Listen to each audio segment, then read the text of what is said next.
Chapter 1351. In order to survive, Argent Marshal Hale spilled everything he knew in front of Tan Xiao. He was even willing to tell the truth about his self-righteous views. Full of hatred, he gnashed his teeth and said, "That's right. I hate him. If only he could live for 1,000 years, or even a few thousand years, I would have become very powerful. But he's dead. What should I do now? I have no one to provide a lot of resources, no one to show filial respect to me, and even no one to protect me. The Rosefinch Holy Sect is in a precarious situation.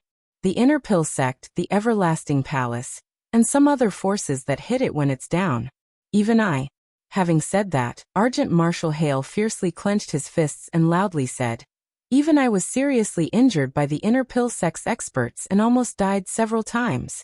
Why should I face such a tragic fate? Why did I get implicated by the so-called master, and get killed by the enemy before I grew up? I would have respected him if he were alive, because he could bring me benefits and make me stronger. But he's dead and brought me disaster. That's why I hate him. I can't wait to resurrect him and kill him with my own hands." As he spoke, Argent Marshal Hale completely vented his emotions, and even his roar sounded somewhat hysterical. From this, it could be seen that he really hated Tang Xiao. Tang Xiao looked at him, and watched as the color on his handsome face turned particularly pale after he finished speaking. Never in his wildest dreams would he have imagined that he had raised an ingrate, and one with a twisted mind at that. "Do you want to live?" asked Tan Xiao slowly as he stared at Argent Marshal Hale. "Yes, I want to live," said Argent Marshal Hale hurriedly. "I'll do anything as long as you don't kill me. That bastard once said that it's better to live a bad life than to die a good death. I'm afraid of death. I really don't want to die." Tan Xiao moved his foot away from his chest.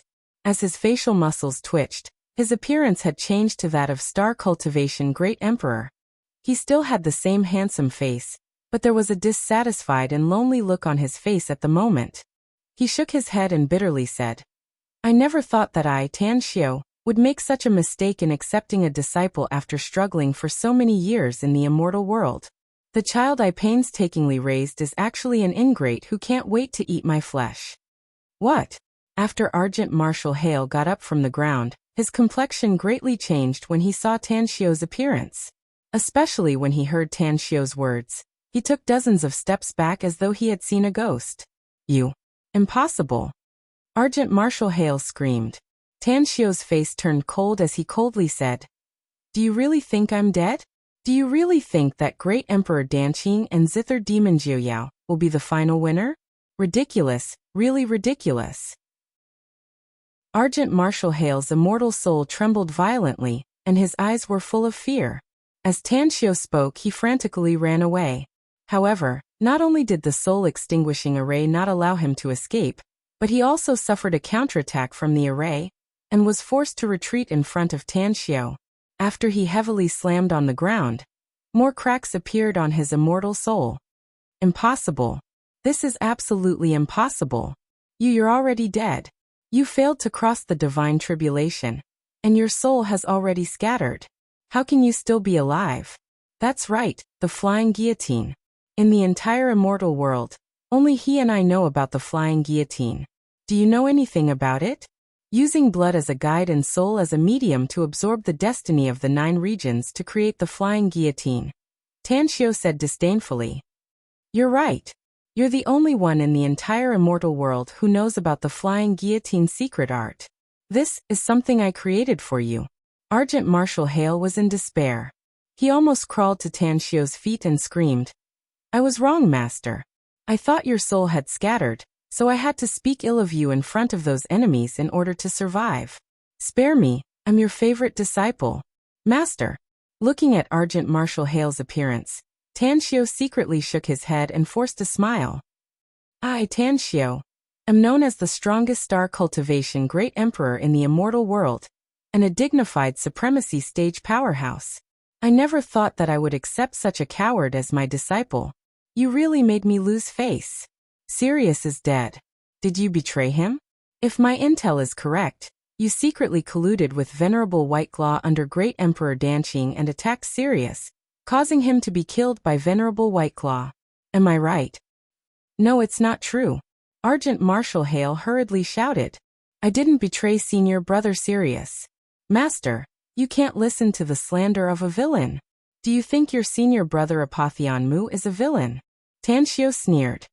Do you think Myriad Sounds, Tung Chong, 9 Immortal Fingers, and Enchantress you are also villains?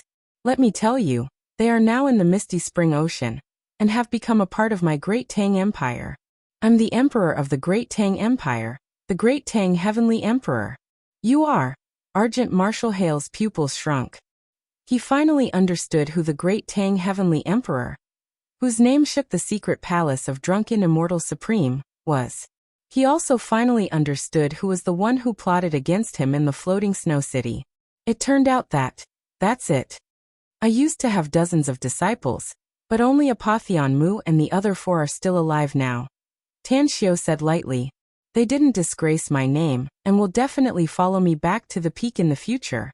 Will be above the Supremes in the immortal world, and overlook the trillions of races in the immortal world. As for you, you shall die. In an instant, Tanshio unleashed his innate divine sword. A violent sword light directly split Argent Marshal Hale's immortal soul into 2 halves and watched as his immortal soul gradually collapsed. I was wrong, Master. Argent Marshal Hale's last thought was transmitted into Tanshio's heart. Tanshio hadn't killed Argent Marshal Hale ever since he returned to the Misty Spring Ocean. Although Argent Marshal Hale had betrayed him in the Rosefinch Holy Sect, he still couldn't bear to kill him because of the friendship between master and disciple. However, Argent Marshal Hale's previous words, the hatred he showed, and his ingrate appearance finally aroused Tanshio's killing intent. He was wrong. He had to pay the price. Although the price of having his immortal soul dissipated was too high. Come out. Tanshio put away his complicated emotions and indifferently said as he turned to look at the distance. Immediately, a shadow appeared out of thin air inside the soul-extinguishing array. It was a hunchbacked old man with a cane in his hand. His hair was unkempt and his clothes were tattered. The most important thing was his shoes, which still had a few toes exposed. Sloppy. Very sloppy. Even a beggar would be cleaner than him. There was a sarcoma between the old man's eyebrows. His cloudy eyes stared at Tanshio blankly, before he immediately sat on a large bluestone tens of meters away from Tanshio. Shaking his head, he sighed. Celestial Mystery Heavenly Emperor was right. You really came back alive. I thought I'd never be able to repay the favor I owed you in this life. Because of that, I've formed a tribulation in my heart that I'll never be able to cross. But now, this old beggar sees hope again and the direction to become a deity. A complicated look flashed in Tanshio's eyes. He sent a message token and stared at the old man, saying, How did you find me, Sky Exterminator Old Beggar?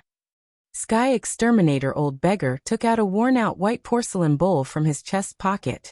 The magical thing was that there was actually a fragrant ambergris nectar inside the worn-out white porcelain bowl.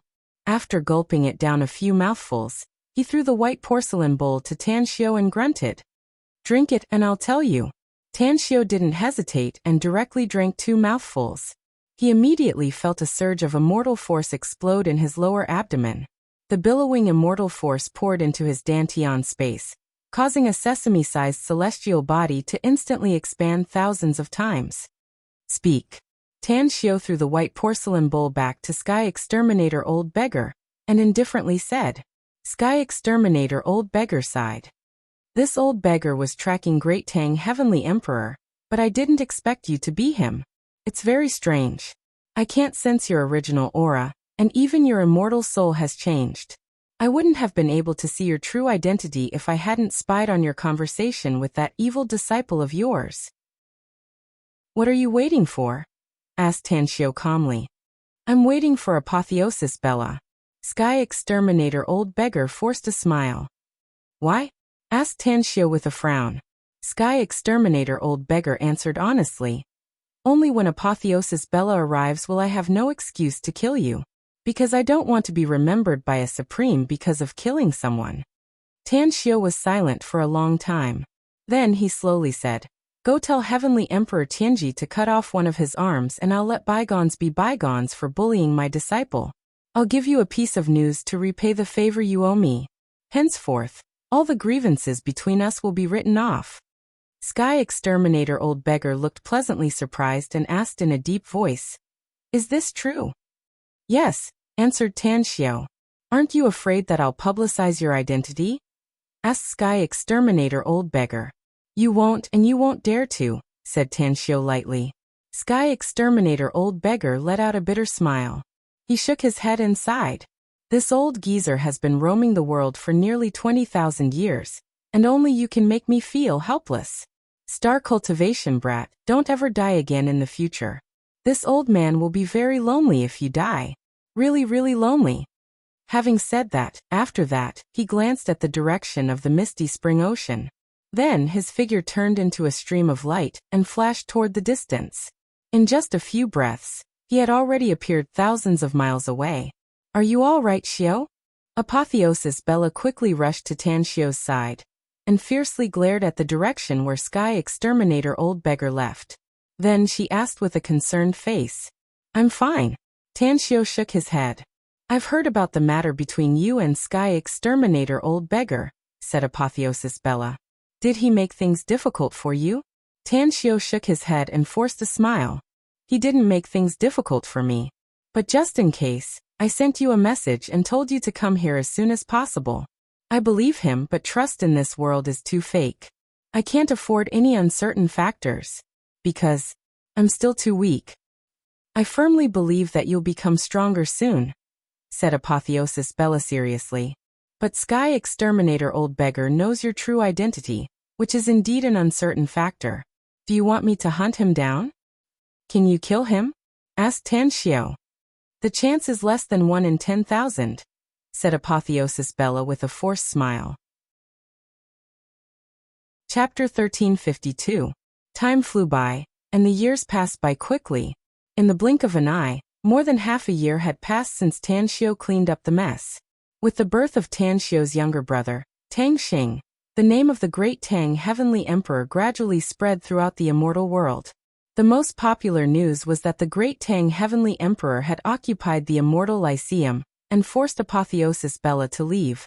Thus, the Great Tang Empire was established in the Immortal Lyceum, and the Great Tang Heavenly Emperor was the first emperor of the Great Tang Empire. For a time, countless eyes began to pay attention to the Great Tang Empire. What surprised them was that the Great Tang Empire's territory was expanding very quickly. In just a few years, the Great Tang Empire had completely occupied the Immortal Lyceum. Even some of the surrounding desolate starfields had become the Great Tang Empire's territory. Moreover, the Great Tang Empire was expanding rapidly in all directions. It was estimated that in just a few years, the Great Tang Empire's territory would extend to the borders of the other 3 immortal domains. If the Great Tang Empire was ambitious and continued to expand, it was very likely that it would annex the other 3 immortal domains. While many forces in the immortal domains were paying attention to the Great Tang Empire, another piece of news came out. In the eastern part of the Immortal Lyceum where the Great Tang Empire was located, there was a small heavenly phoenix immortal domain. A ruthless and merciless perfected golden immortal had appeared there. In just a few short years, he had created a small country called the Missing Star Empire. This country, it was not an empire of mortals, but an empire of cultivators. This perfected golden immortal was called the Missing Star Immortal Venerable. She was the first empress of the Missing Star Empire. If it was just this, it would not have attracted the attention of many forces in the immortal world. The most important thing was that this Missing Star Immortal Venerable was unconventional and had obtained a huge amount of wealth from an unknown source. According to some people, she had purchased more than 30 perfected golden immortal gladiators from the convict arena in just a few years. In addition, under her leadership, she had fought against various powerhouses for several years, and had even killed more than a dozen famous perfected golden immortals in the immortal world. This had caused a huge sensation. However, while the Great Tang Empire's Great Tang Heavenly Emperor and the Missing Star Empire's Missing Star Venerate were being closely watched by various forces, another piece of news spread like wildfire to every immortal domain in the immortal world. The news even caused a huge stir in the entire immortal world. The Celestial Mystery Emperor cut off one of his arms and swore an immortal oath that he would not reattach his broken arm, due to his serious injuries. He would live in the immortal world with a broken body forever. He would only reconstruct his body when he ascended to become a god one day. This message, it caused countless golden immortal realm experts in the immortal dimension to be flabbergasted and extremely shocked. Those experts at the Supreme Master Realm were shocked. They did not understand why the Celestial Mystery Emperor would do that. Myriad Dao Immortal Domain. Tianji City. The Celestial Mystery Emperor stood ramrod straight, looking at the golden disk in the sky. His handsome face looked rather demonic, and there was a hint of bitterness on it. On the golden disk, a black line gradually faded away, and was replaced by a flash of red light. It really is him. The Celestial Mystery Emperor sighed with a wry smile. The unkempt sky exterminator old beggar grabbed the white porcelain bowl, and gulped down the bejeweled nectar inside. After a long time, he burped and said, "Nirvana and rebirth. Even the heavenly Tao law can't stop his footsteps. If he can live until then, I'm afraid that the entire immortal world will change dramatically. Those two are in trouble." The Celestial Mystery Emperor slowly turned to look at the sky exterminator old beggar, and said with a wry smile, "How would this emperor know about the relationship between him and her? Otherwise, with his petty character, even if he suffered some losses, he could only blame it on his bad luck." The sky exterminator old beggar grinned and said, "In fact, you should have already predicted that he would face such a tribulation before he became a supreme, right? But I don't understand why you are so afraid of him." The Celestial Mystery Emperor pondered for a moment, and said with a wry smile, "Because I know that no one could kill him in the past. In order to calculate his fate, I paid the price of 1,000 years of painstaking cultivation. Yet I could only calculate the initial result, not the subsequent process and ending. But now his fate has disappeared in the heavenly Tao. There are only two possibilities for such a change."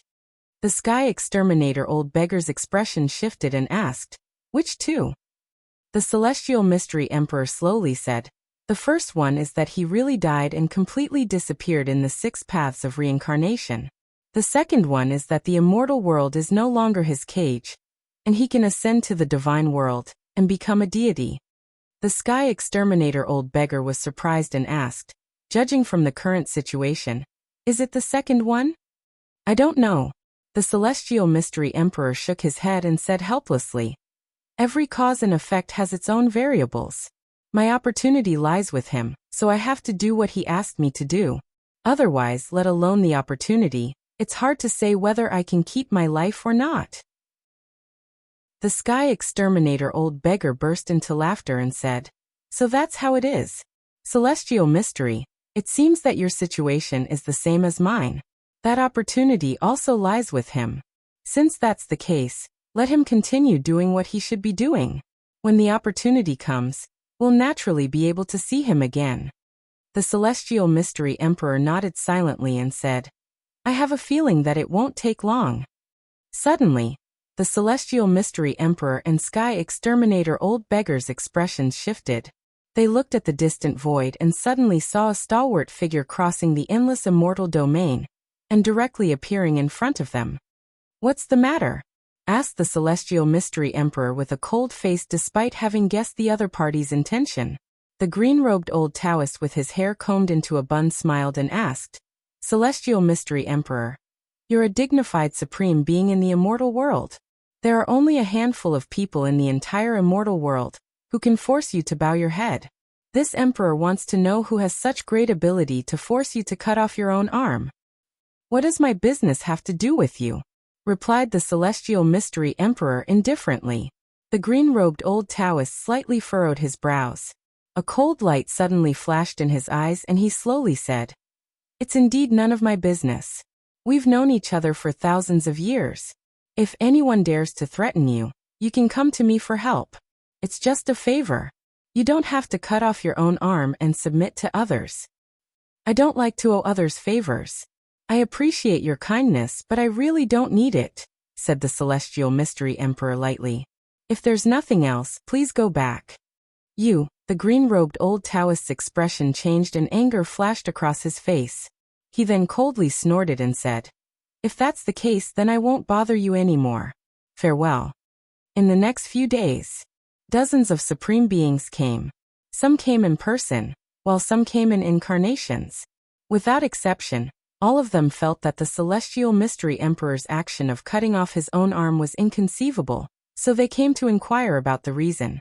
However, the Celestial Mystery Emperor didn't say a word about it, not even to his best friends. Several months later, Sky Exterminator Old Beggar finally left contentedly after freeloading for food and drinks in Heavenly Mystery City. However, not long after he left, a messaging charm appeared in the Celestial Mystery Emperor's hand. Come to my sacred abode if you have time. The Celestial Mystery Emperor fiddled with the messaging talisman, his eyes shining brightly. He had known Sky Exterminator Old Beggar for 10,000 years and finally knew his origin. Sacred abode. It was the most mysterious force in the entire immortal world. Even the Celestial Mystery Emperor could barely figure out the immortal domain where sacred abode was located, but he couldn't figure out the origin of the Lord of sacred abode. However, according to the past movements of sacred abode, he inferred that sacred abode had a deep relationship with the Rosefinch Holy Sect. And now, he finally knew that Sky Exterminator Old Beggar was the Lord of sacred abode. Misty Spring Sea Immortal Domain. Tanxiu stood among the flowers, holding his newborn brother Tangxing in his arms. He constantly nourished his body with chaotic force. He even used a heaven-defying immortal method to preserve the purest innate qi in Tangxing's body after he was born. His aptitude is not much worse than that of Gu Yin and the little beggar.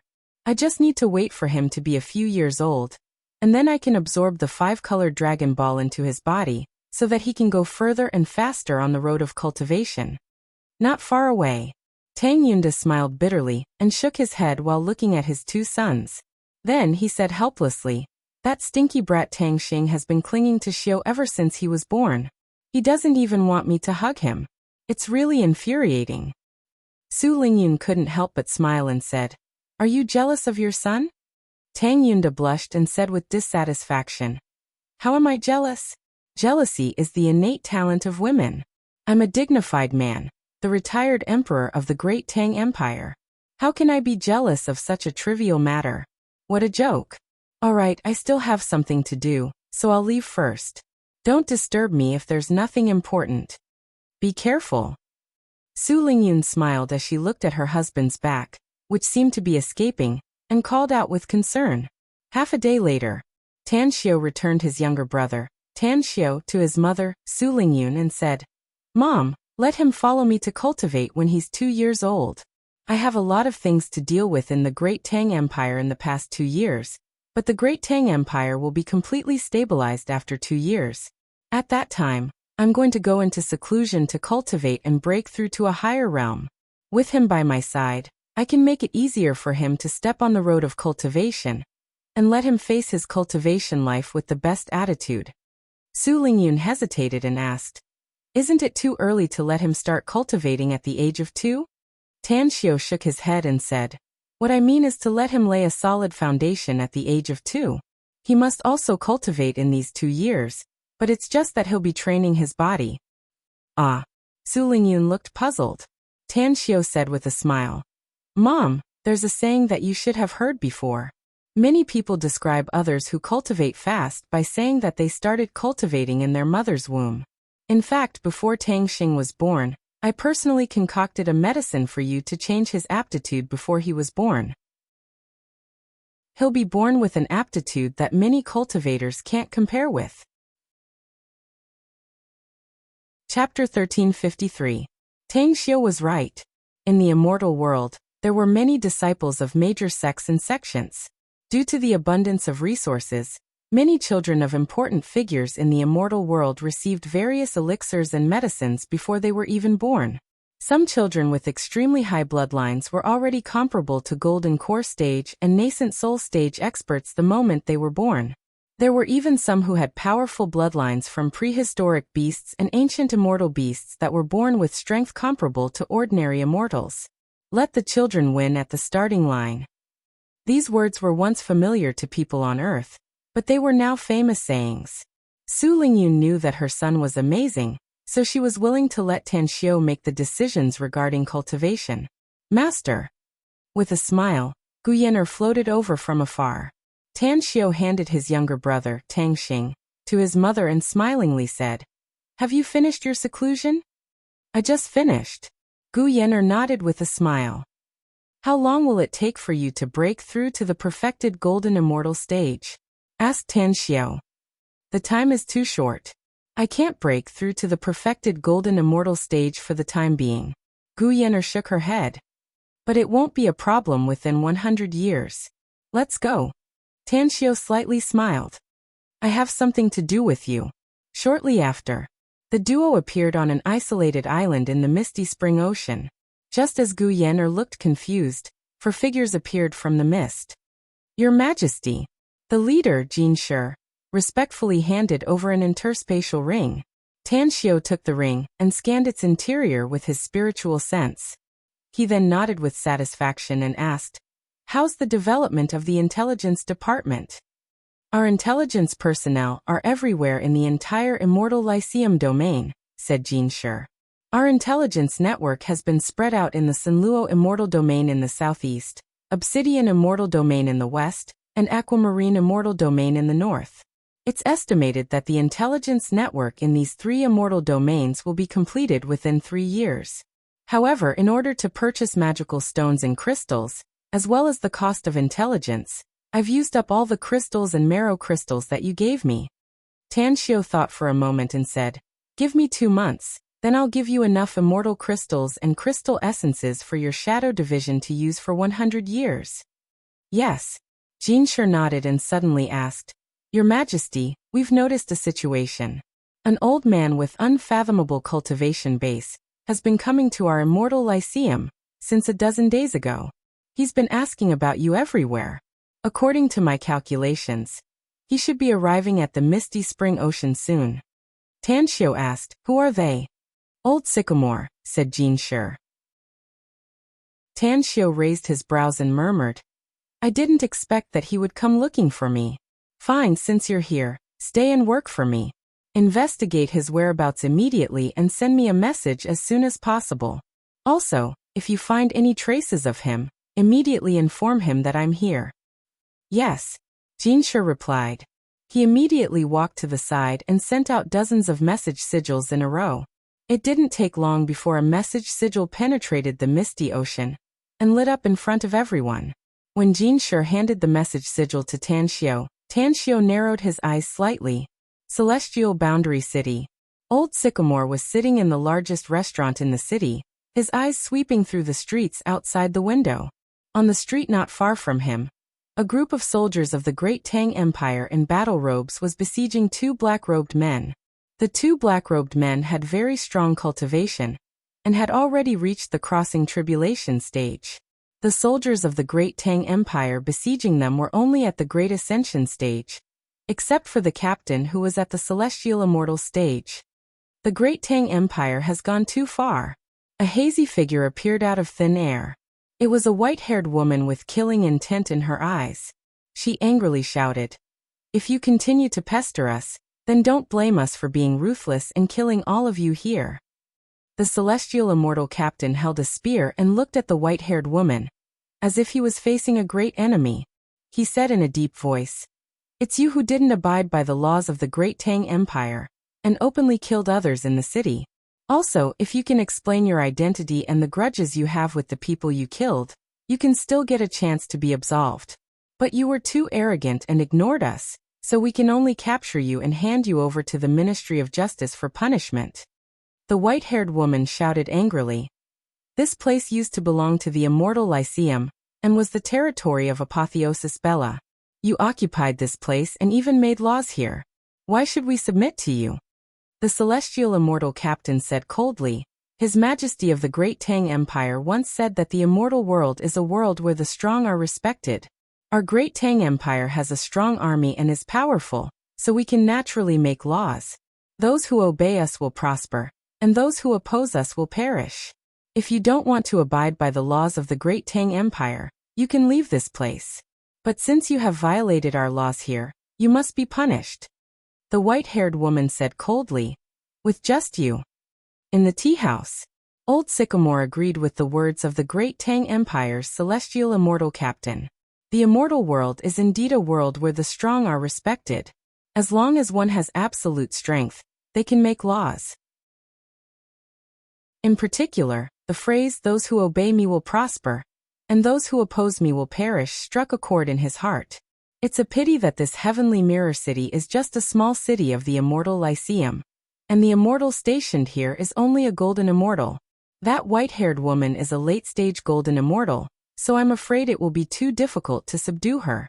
Old Sycamore shook his head and sighed inwardly. Oh! Old Sycamore's expression suddenly changed as he looked at the tea-house's waiter, who was dressed like a manservant. The waiter looked outside through the window and immediately cupped his fists. This junior is a member of the Great Tang Empire's Shadow Department. Greetings, Senior Old Sycamore. Old Sycamore furrowed his brows and asked, "What's the meaning of being a member of the Great Tang Empire's Shadow Department? How do you know me?" The waiter replied respectfully, "The Shadow Department is the Great Tang Empire's intelligence network, and I'm the person in charge of Heavenly Mirror City. In fact, you've already appeared in the line of sight of our Shadow Department's intelligence members the moment Senior stepped into the Immortal Lyceum. Just a quarter of an hour ago, I received a message from the head of the headquarters informing me of the answer you've been looking for." Old Sycamore's expression changed and he asked in a deep voice, "Where is the Great Tang Heavenly Emperor?" The waiter replied, "Senior, you'll know the location of His Majesty immediately if you help us settle the matter outside." Whoosh! Old Sycamore instantly appeared in the sky above the street outside, and pressed down on the white-haired woman with a powerful aura. He said coldly, "You have two choices. Tell me your identity and the grudge between you and the victim, or kill them on the spot." The white-haired woman's pupils contracted, and a look of horror appeared in her eyes. She had never imagined that the Great Tang Empire would have a perfected golden immortal in Heavenly Mirror City. Moreover, this perfected golden immortal's cultivation was extremely terrifying and definitely not at the early stages of the perfected golden immortal stage. "Senior, I'm the sect master of the Sky Arcana sect, Xuanningshuang. We've chased and killed the traitor of my Sky Arcana sect, Xian Fei. He humiliated and killed my daughter and stole my Sky Arcana sect's bright sun immortal mirror. Although we despise the laws of the Great Tang Empire, we have no intention of deliberately offending them." Old Sycamore looked at the celestial immortal captain and said indifferently, "She has already said that you can decide how to deal with this matter." The celestial immortal captain pondered for a moment, and sent out a message signet. After the time it takes for an incense stick to burn, a message signet came back. Immediately, a look of understanding appeared on his face and he said lightly, "You're indeed the sect master of the Sky Arcana sect. It seems that you're right. Forget it. If you're willing to abide by the laws of the Great Tang Empire, you can stay in the Immortal Lyceum.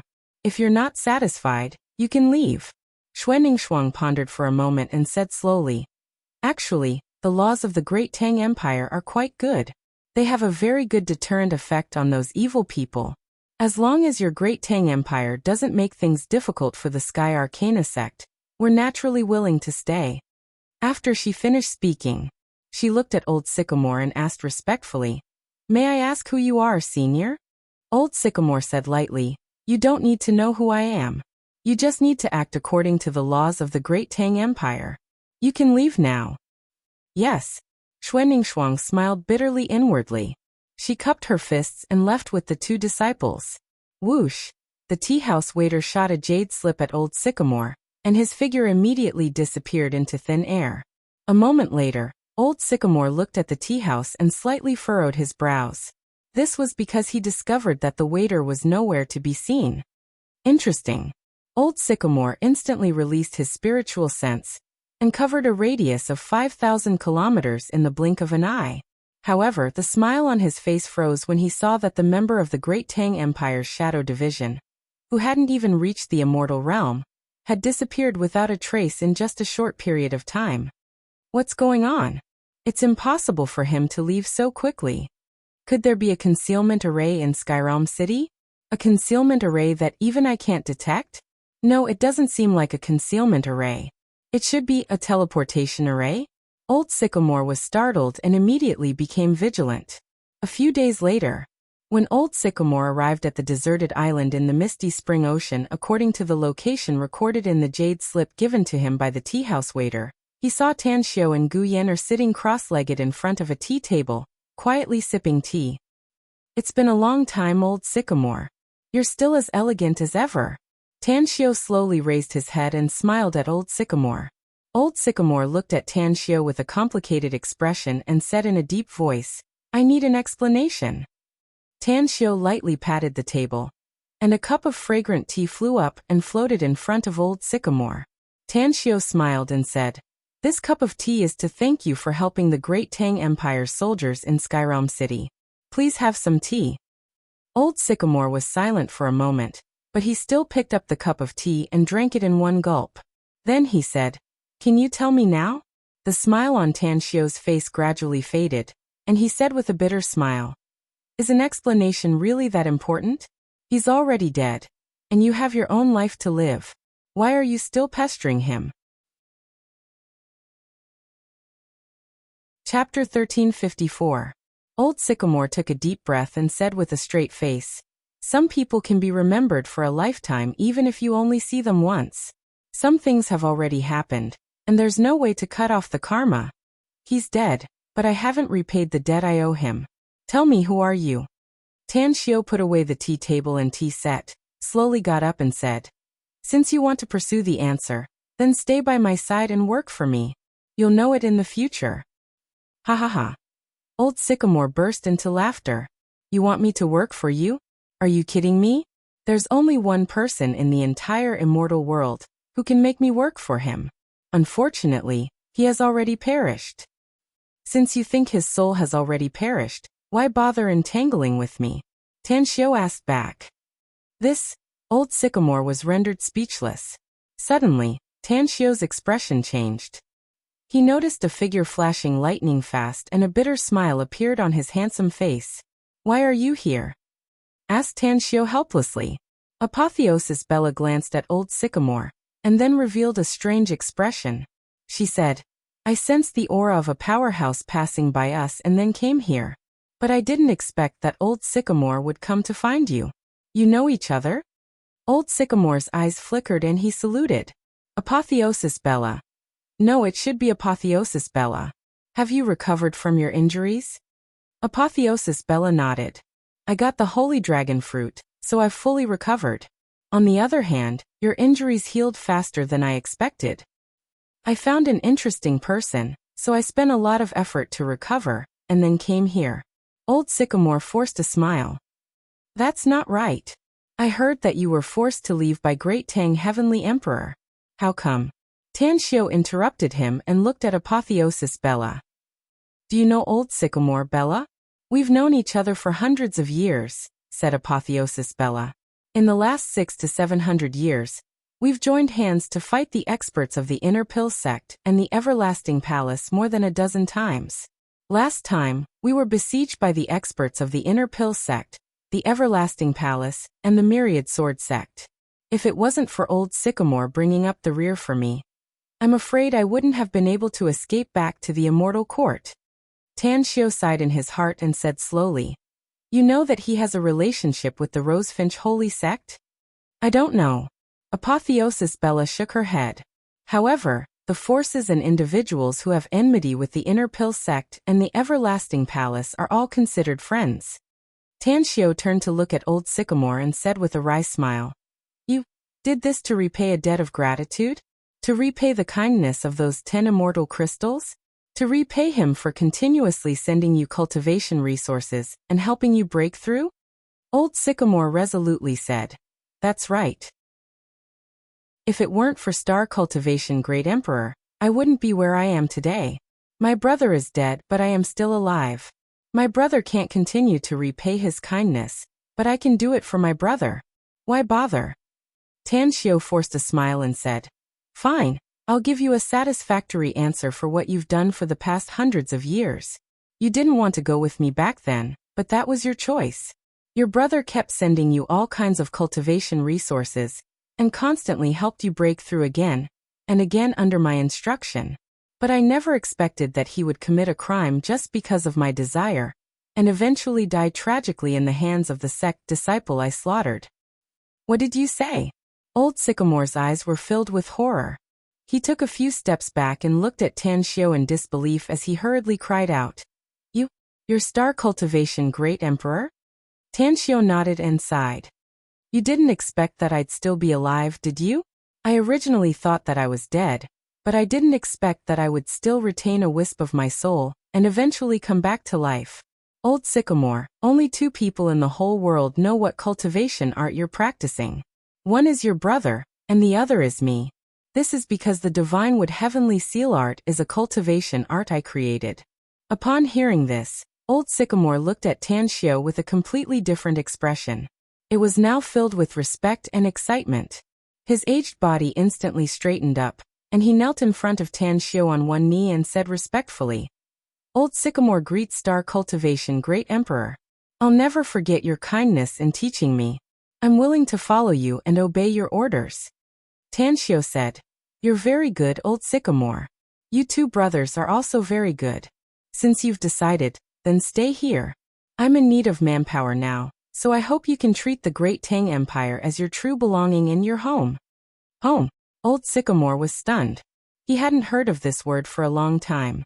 Tan Xiao said seriously, That's right. The Great Tang Empire will be your home from now on, and I, Tan Xiao, will be your relative. He's my disciple, and you're his older brother, so you're my relative. In the future, as long as I, Tan Xiao, am still alive, you must live for me, Old Sycamore. When I, Tan Xiao, return to the supremacy stage, you must follow me to the supremacy stage. After saying that, he took out a brush, ink, paper, and inkstone from his interspatial ring, and wrote thousands of immortal characters in just a quarter of an hour. Then he handed the paper full of immortal characters to Old Sycamore and said in a deep voice, Now read it, memorize it, and burn it. Old Sycamore took the paper and swept his gaze over the immortal characters. He immediately revealed an excited expression. This was the late-stage cultivation art of the Divine Wood Heavenly Seal art, a cultivation art that could be used to cultivate to the supremacy stage.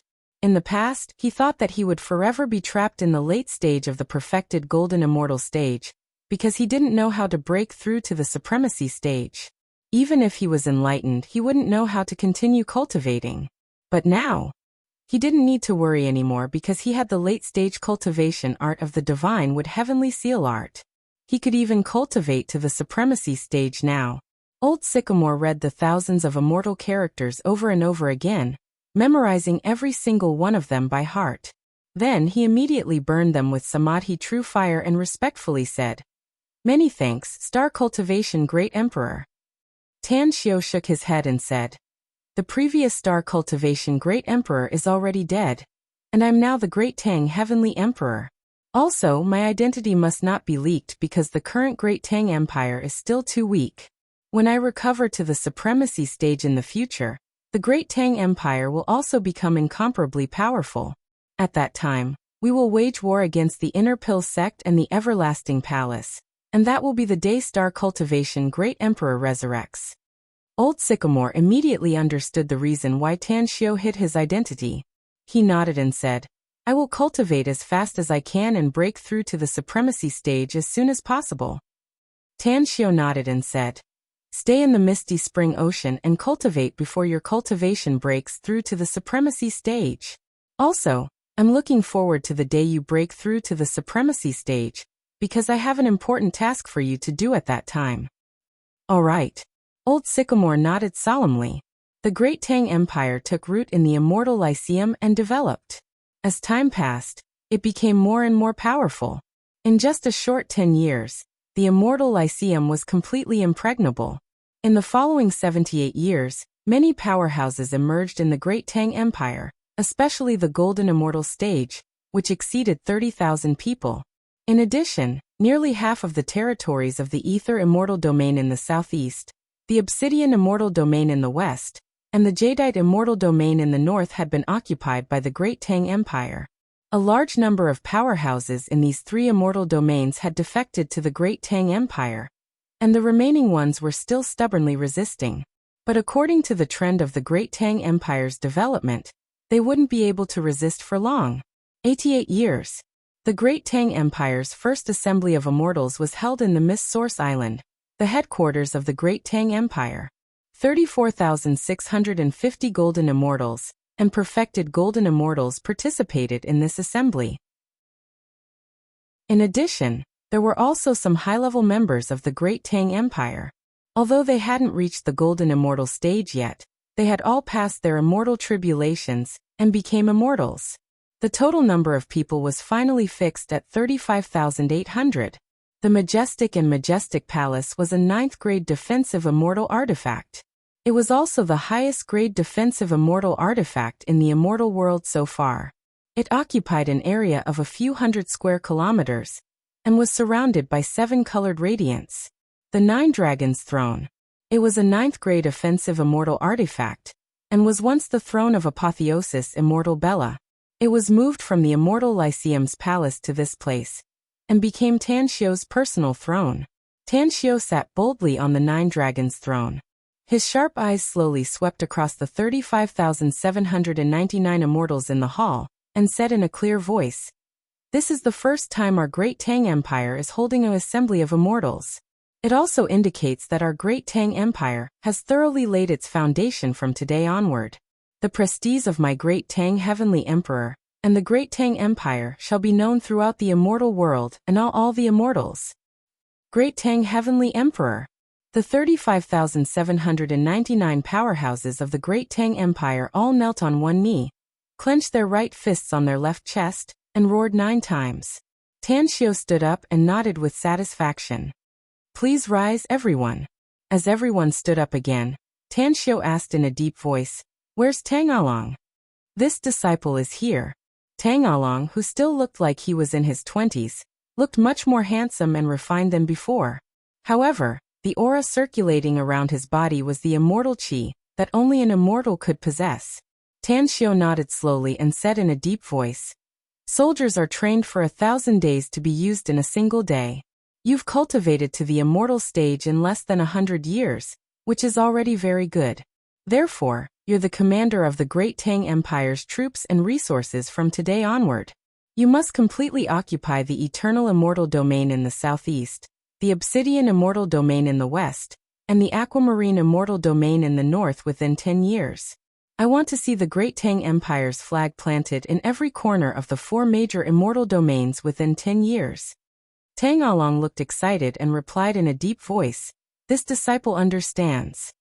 Tan Xiu took a deep breath and said in a deep voice, "Everyone, I need all of you to put on your battle robes and embark on the journey. All perfected golden immortals are to command the major legions.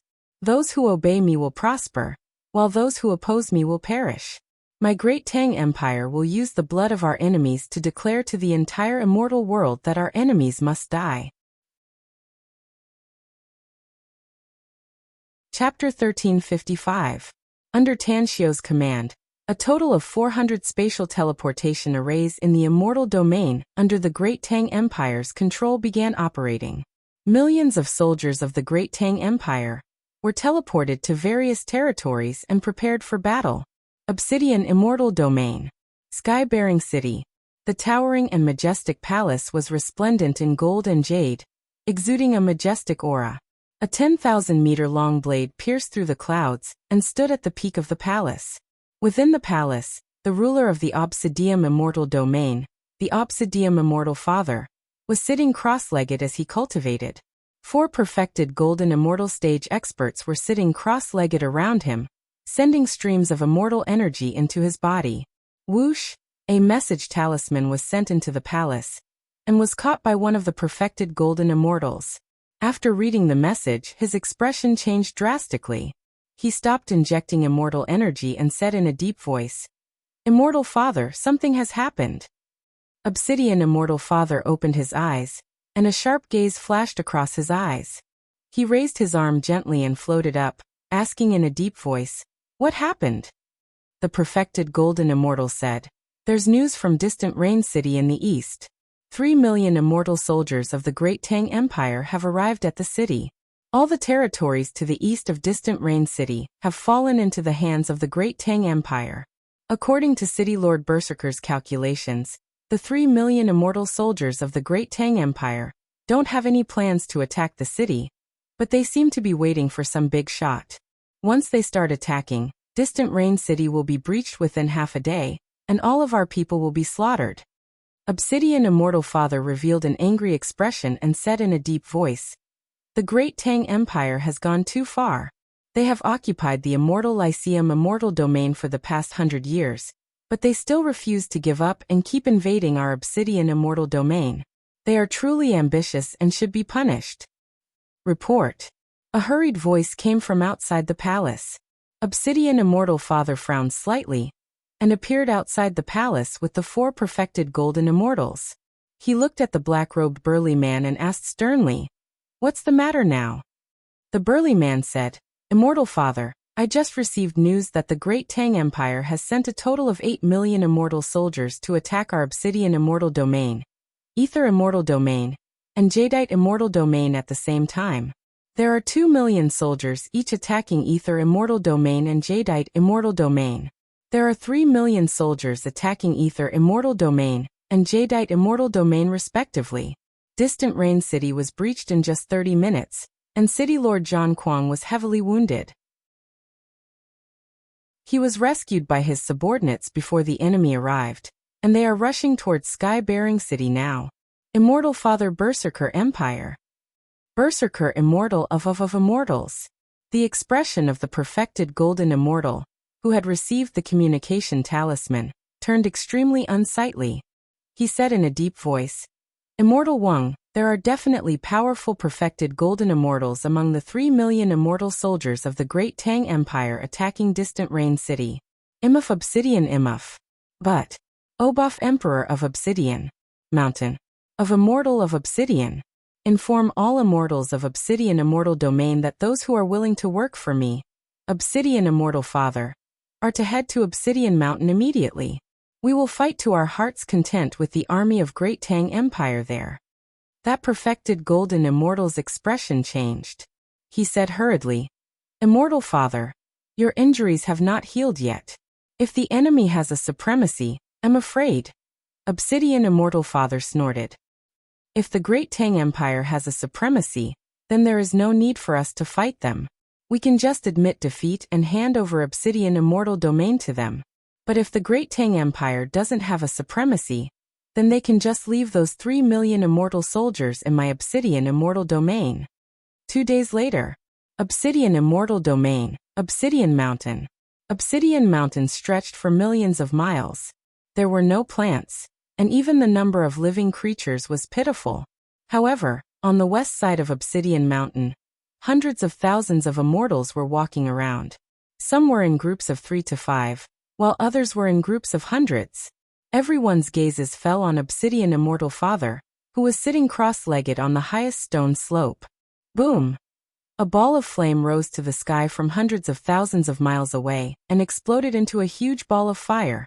In an instant, Obsidian Immortal Father floated up and gazed towards the east. He had 6 perfected Golden Immortals under him. They were Immortal Supremacy North Peak, Si Wangdu, Ghost-Eyed Azura, Adina, Frenzied Warrior, and Immortal Supremacy Tyro. They appeared behind him one after another, and also looked towards the east. Immortal Supremacy North Peak said in a deep voice, "Immortal Father, according to our intelligence, the Great Tang Empire's army will immediately construct spatial teleportation arrays wherever they go. They have formation masters who can construct spatial teleportation arrays." Obsidian Immortal Father said indifferently, "So what? If all the Great Tang Empire's soldiers were to attack, we would still need to avoid them. However, they actually attacked 3 immortal domains at the same time. They will soon experience the disadvantages of splitting up their forces." After saying that, he turned his head and looked at the dozens of immortals under him. He immediately revealed a satisfied expression. In the past, he liked to train his subordinates, which was why he had nurtured a large number of powerhouses. These hundreds of thousands of immortals were his foundation. A few minutes later, Immortal Supremacy North Peak's expression changed, and he said in a deep voice, they're here. Obsidian Immortal Father looked towards the great Tang Empire's army that blotted out the sky, and his expression changed slightly. After he took a deep breath, a look of disbelief gradually surfaced in his eyes. What is that? Immortal Supremacy North Peak looked at the battle formations formed by people in the eastern horizon, and his eyes revealed a look of shock. This was because he had lived in the immortal world for 7,000 to 8,000 years, but he had never seen such a battle formation formed by immortals. Time passed. When the 3 million strong army of the Great Tang Empire appeared in front of Obsidian Immortal Father, and the hundreds of thousands of immortals under his command, they were all astonished. The 3 million strong army was divided into 10 separate but closely connected formations. Obsidian Immortal Father's expression turned extremely unsightly. Even though he was a supremacy stage powerhouse, he was still shocked by the Great Tang Empire's battle formation.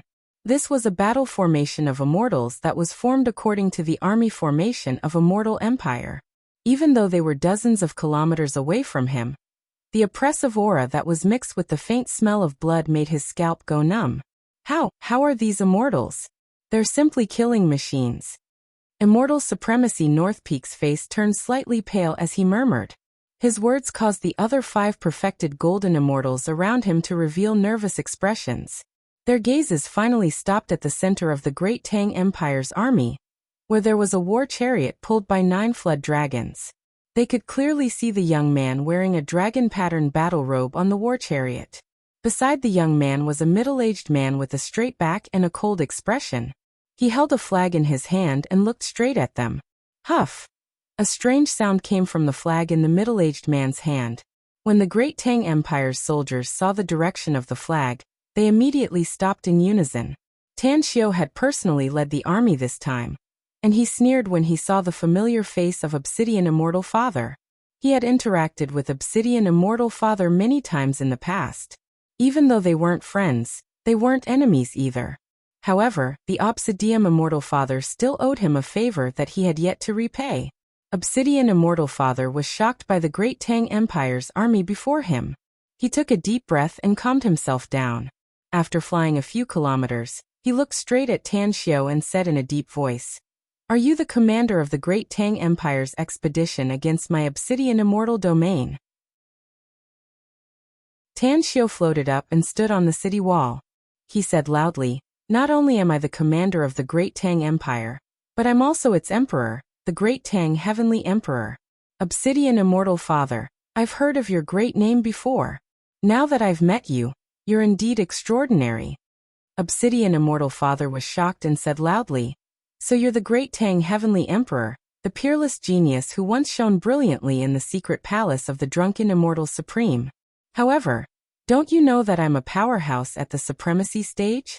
Do you really think that you can fight against me, Obsidian Immortal Father, with just the soldiers of your Great Tang Empire?" Tan Xiu said indifferently, "Let's not talk about the fact that you're injured. Even if you weren't injured, just you and the motley crew behind you aren't worthy of our Great Tang Empire's attention. However, since you've already broken through to the supremacy stage and have perfected golden immortal powerhouses by your side, I'll give you 2 chances. Submit to me and you can live. Reject me and you'll die." Obsidian Immortal Father sneered and said, "The soldiers of your Great Tang Empire look pretty good, but I don't know how strong they are. Since you want to fight, then let's fight. We'll only know who will be the final winner after the battle.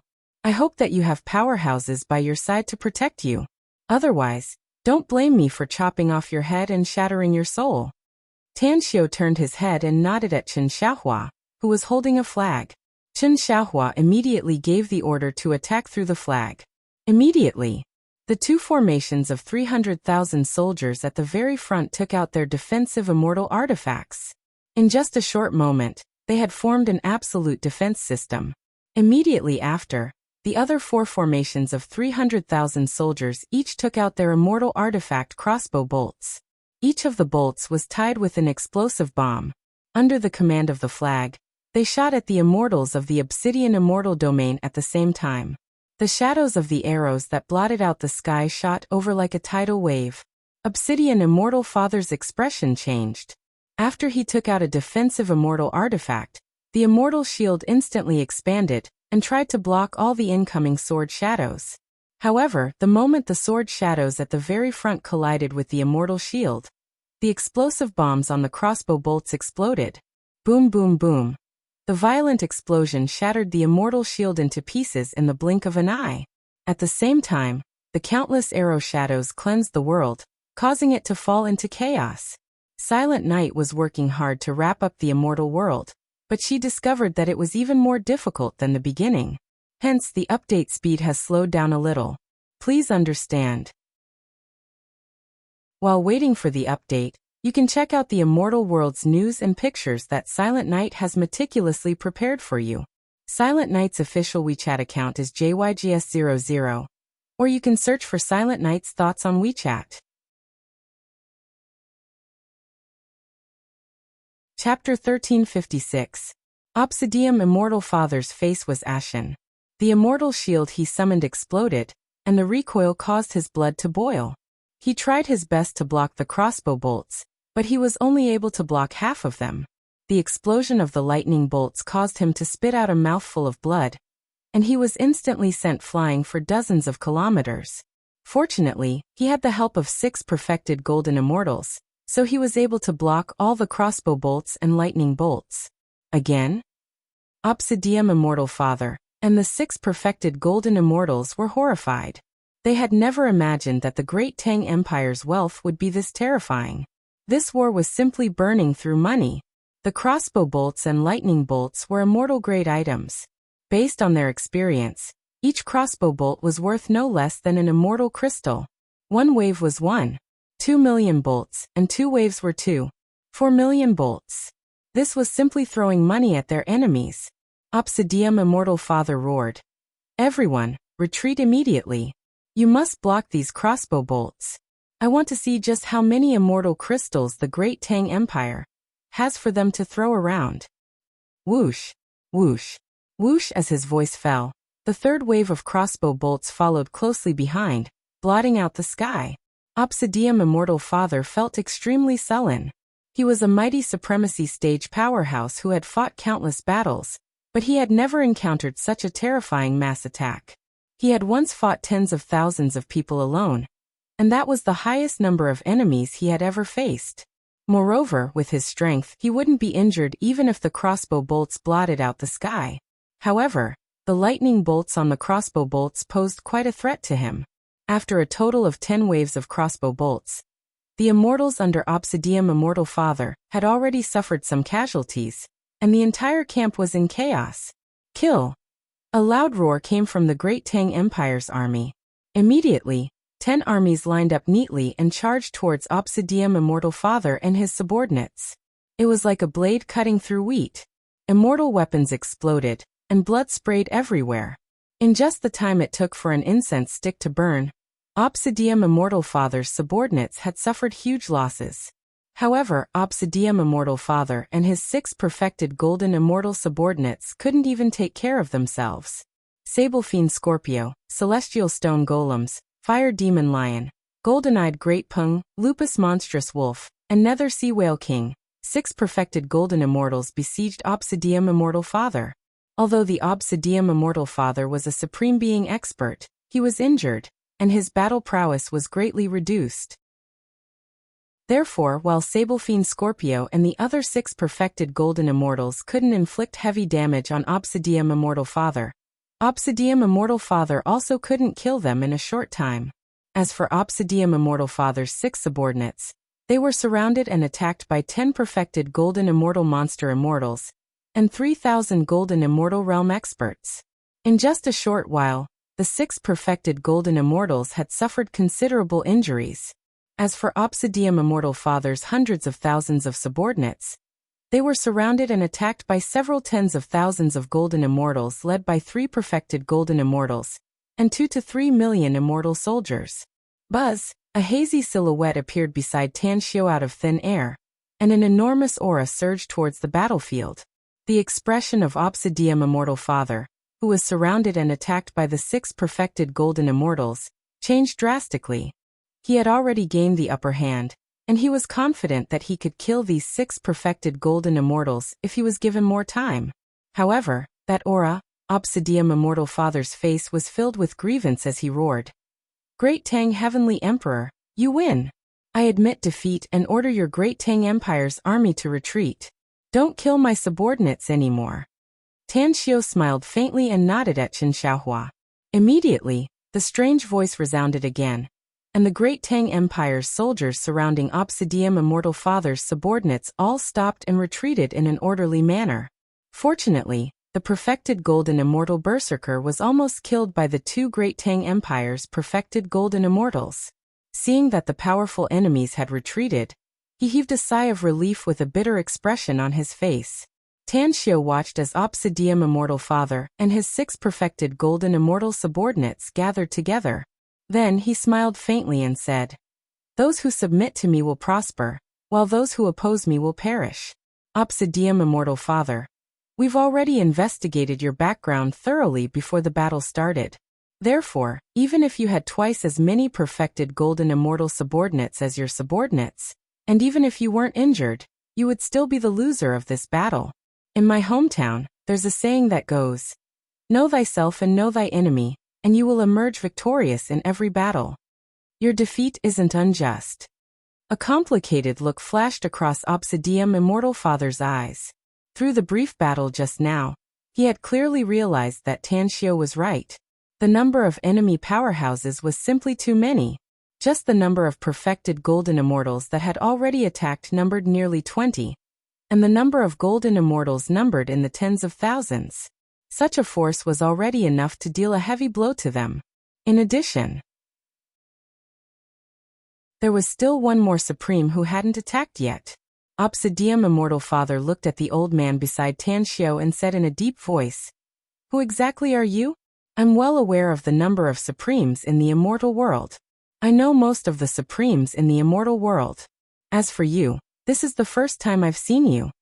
Old Sycamore glanced at Tan Xiu and saw that the latter nodded at him. Then he smiled faintly and said, "I've just broken through to the supremacy stage not long ago. So it's normal that Obsidian Immortal Father doesn't recognize me. I'm just a nobody under the Great Tang Heavenly Emperor, so you can call me Old Sycamore." Obsidian Immortal Father looked at Old Sycamore deeply, then said to Tan Xiu, "The winner takes it all, while the loser takes it all. Since I've already lost this battle, I'm willing to give the Obsidian Immortal Domain to you. If you agree, I'll immediately leave with my subordinates." Tan Xiu waved his hand and smiled. "Obsidian Immortal Father, don't be in such a hurry. Since we've met today, it proves that we're fated. My Great Tang Empire has too few powerhouses, so I'm appreciative of your talent. Why don't you take your subordinates and pledge allegiance to me? From now on, you'll be a member of my Great Tang Empire. You can follow me to expand our territory and achieve great things. What do you think?" Obsidian Immortal Father sneered. "Great Tang Heavenly Emperor, you actually want a supremacy stage immortal to pledge allegiance to you? Could it be that you—" Tan Xiu raised his hand and interrupted Obsidian Immortal Father's words. Then he said indifferently, "Supremes in the immortal world are nothing but ants before the heavenly Tao. I have more than one supremacy stage powerhouse among my subordinates. The reason why I recruited you is because I feel that you're a talent worthy of being nurtured in the future. If you sincerely follow me, I can explain some of the supremacy stage Daos to you before you attempt the divinity tribulation. I can also tell you about the divinity tribulation." "What did you say?" Obsidian Immortal Father's expression changed drastically, and a look of disbelief appeared in his eyes. From Tan Xiu's aura, he could tell that Tan Xiu was definitely not a supremacy, let alone a god. Tan Xiu smiled faintly. "Don't think that I'm lying to you. Otherwise, I won't be able to keep you here. Obsidian Immortal Father, 4,000 years ago, when you were still a perfected Golden Immortal, you were heavily injured in the fallen Immortal Abyss. Although you managed to break through to the supremacy stage later on, cultivating in the supremacy stage was extremely difficult. If you don't have a great opportunity, you'll be dreaming if you want to face the divinity tribulation. Am I right?" Obsidian Immortal Father's pupils contracted, and a wave of shock surged in his heart. Only a handful of people knew about what had happened to him in the fallen Immortal Abyss, especially the condition of his body. Only a few people knew about it. He had never met this great Tang Heavenly Emperor before him, so how did he know about it? The smile on Tan Xiu's face deepened, and he transmitted his voice. An immortal oath is hard to break. You have regrets in your heart, and it will be a huge obstacle in your path to the supremacy stage. I'm not wrong, am I? Who exactly are you? Obsidian Immortal Father transmitted his voice. Tan Xiu said faintly, You really don't need to know who I am. However, you need to remember that you owe him a favor, and you can return it to me. When you know my true identity in the future, you will be able to cross the hurdle in your heart and reach a perfect state of mind. Then you can prepare to face the divinity tribulation. A favor? Obsidian Immortal Father instantly understood. The great Tang Heavenly Emperor in front of him already had a deep relationship with the Star Cultivation Great Emperor. It was even possible that he was someone extremely close to the Star Cultivation Great Emperor. A double temptation. This made Obsidian Immortal Father's heart palpitate. He could faintly feel that if he submitted to this great Tang Heavenly Emperor, he might really be able to break through to the late-stage supremacy stage. He might even be able to face the divinity tribulation and take the final step of becoming an immortal. However, he didn't know much about the Great Tang Empire, and he knew even less about this Great Tang Heavenly Emperor. Why should he believe him? If he followed him, what if the Great Tang Heavenly Emperor intentionally sent him to his death in the future?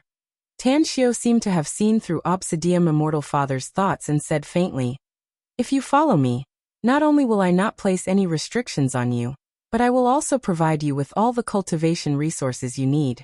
When the Great Tang Empire fights against the other immortal sects, you will have to obey my orders unconditionally and fight alongside the Great Tang Empire's warriors. Of course, if you want to become my subordinate, you will have to prove your allegiance to me. Obsidian Immortal Father frowned and asked, What allegiance? Tan Xiu said faintly, The heads of 5 perfected golden immortals. Obsidian Immortal Father's expression changed and he asked, Which 5 perfected golden immortals? Tan Xiu said calmly, I need to wait for your answer now. If you agree to submit to me, then you will naturally know who those 5 perfected golden immortals are. If you don't agree, then don't even mention the allegiance.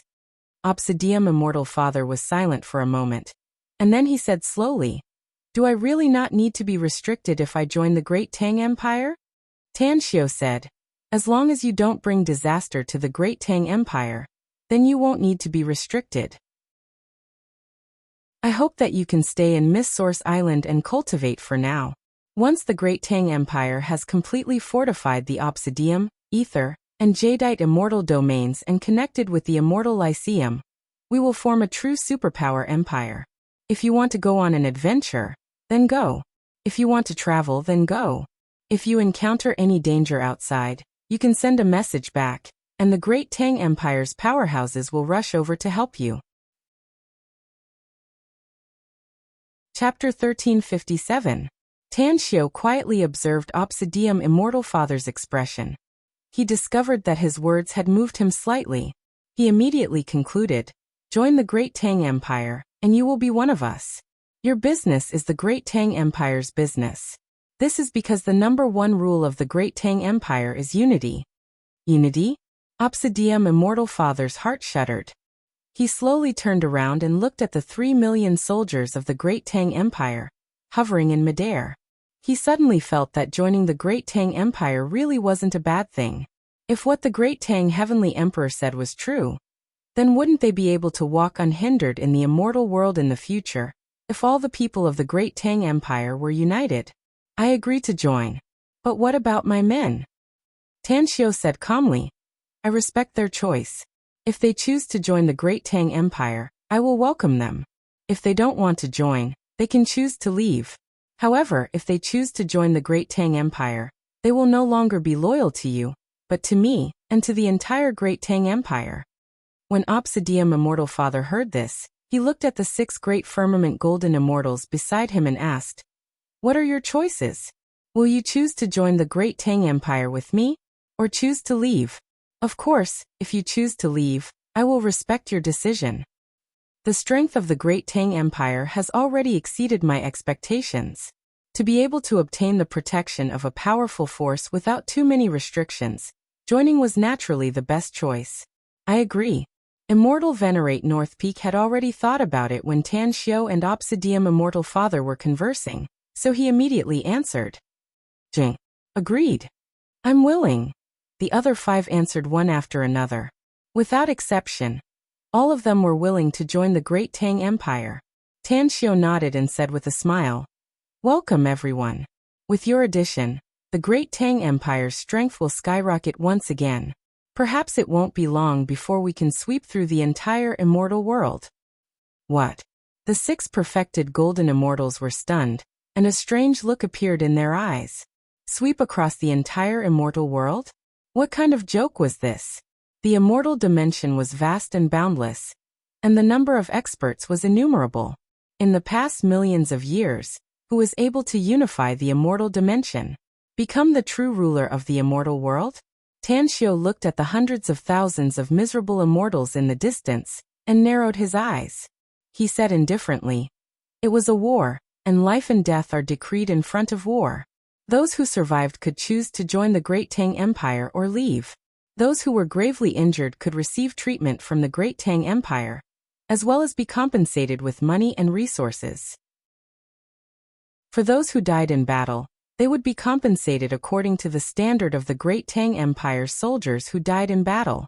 If they had relatives, they would receive a large amount of compensation. However, they must leave the immortal domain occupied by the Great Tang Empire. Obsidian Immortal Father, Immortal Paragon North Peak, and the other 3 perfected golden immortals looked at each other and nodded. Obsidian Immortal Father sighed and said, I'm very pleased with Great Tang Heavenly Emperor's arrangements.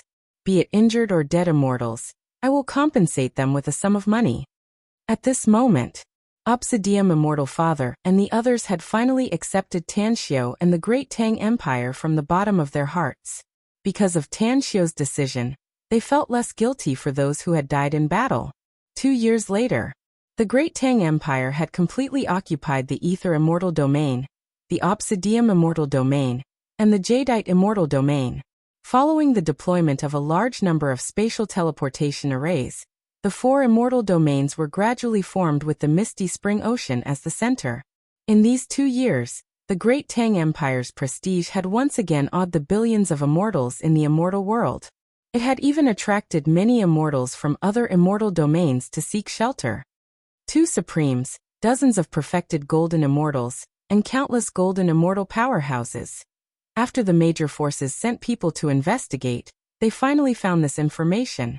Thus, everyone who paid attention to the Great Tang Empire realized that another colossus had appeared in the immortal world. It was a force that was not inferior to the super sects in the immortal world. However, Apotheosis Bella was missing from the information they had gathered. The truth was that the Great Tang Empire had 3 Supremes and hundreds of perfected golden immortals. In these 2 years, there was another sensational piece of news. Drunken Immortal Supreme's secret palace had disappeared into thin air. After the aura of a Supreme appeared for a moment, it disappeared without a trace. Therefore, countless people in the immortal world set their eyes on the former location of Drunken Immortal Supreme's secret palace. Everyone wanted to know who was the lucky person who obtained Drunken Immortal Supreme's inheritance and broke through from the perfected Golden Immortal stage to the Supremacy stage in less than 100 years. Immortal World. East Victory Immortal Domain. A huge continent was suspended in the void. This continent could be ranked in the top 10 among all the large continents in the immortal world. The dreamlike colorful energy barrier enveloped the entire continent. The surrounding 81 planets released bright lights and formed a super immortal array. Here. This was the location of the Rosefinch Holy Sect. There were more than 1 billion people living on this continent. Except for the mortals of ordinary countries, every immortal who had broken through to the immortal realm was a disciple of the Rosefinch Holy Sect. On a planet millions of kilometers away from the super immortal array, there was a palace.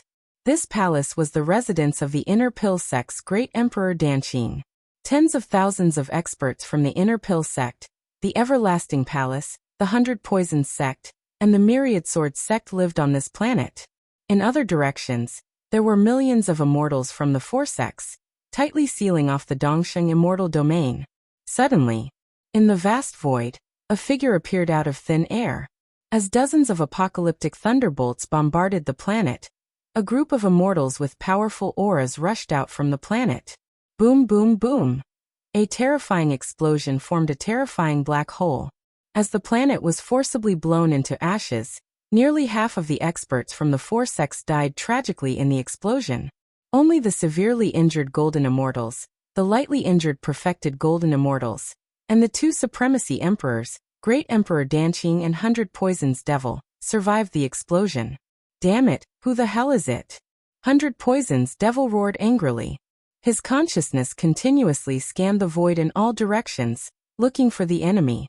Great Emperor Danqing was wearing a Taoist robe. As a flying knife shot out from his hand, it immediately hit a lightning-fast figure.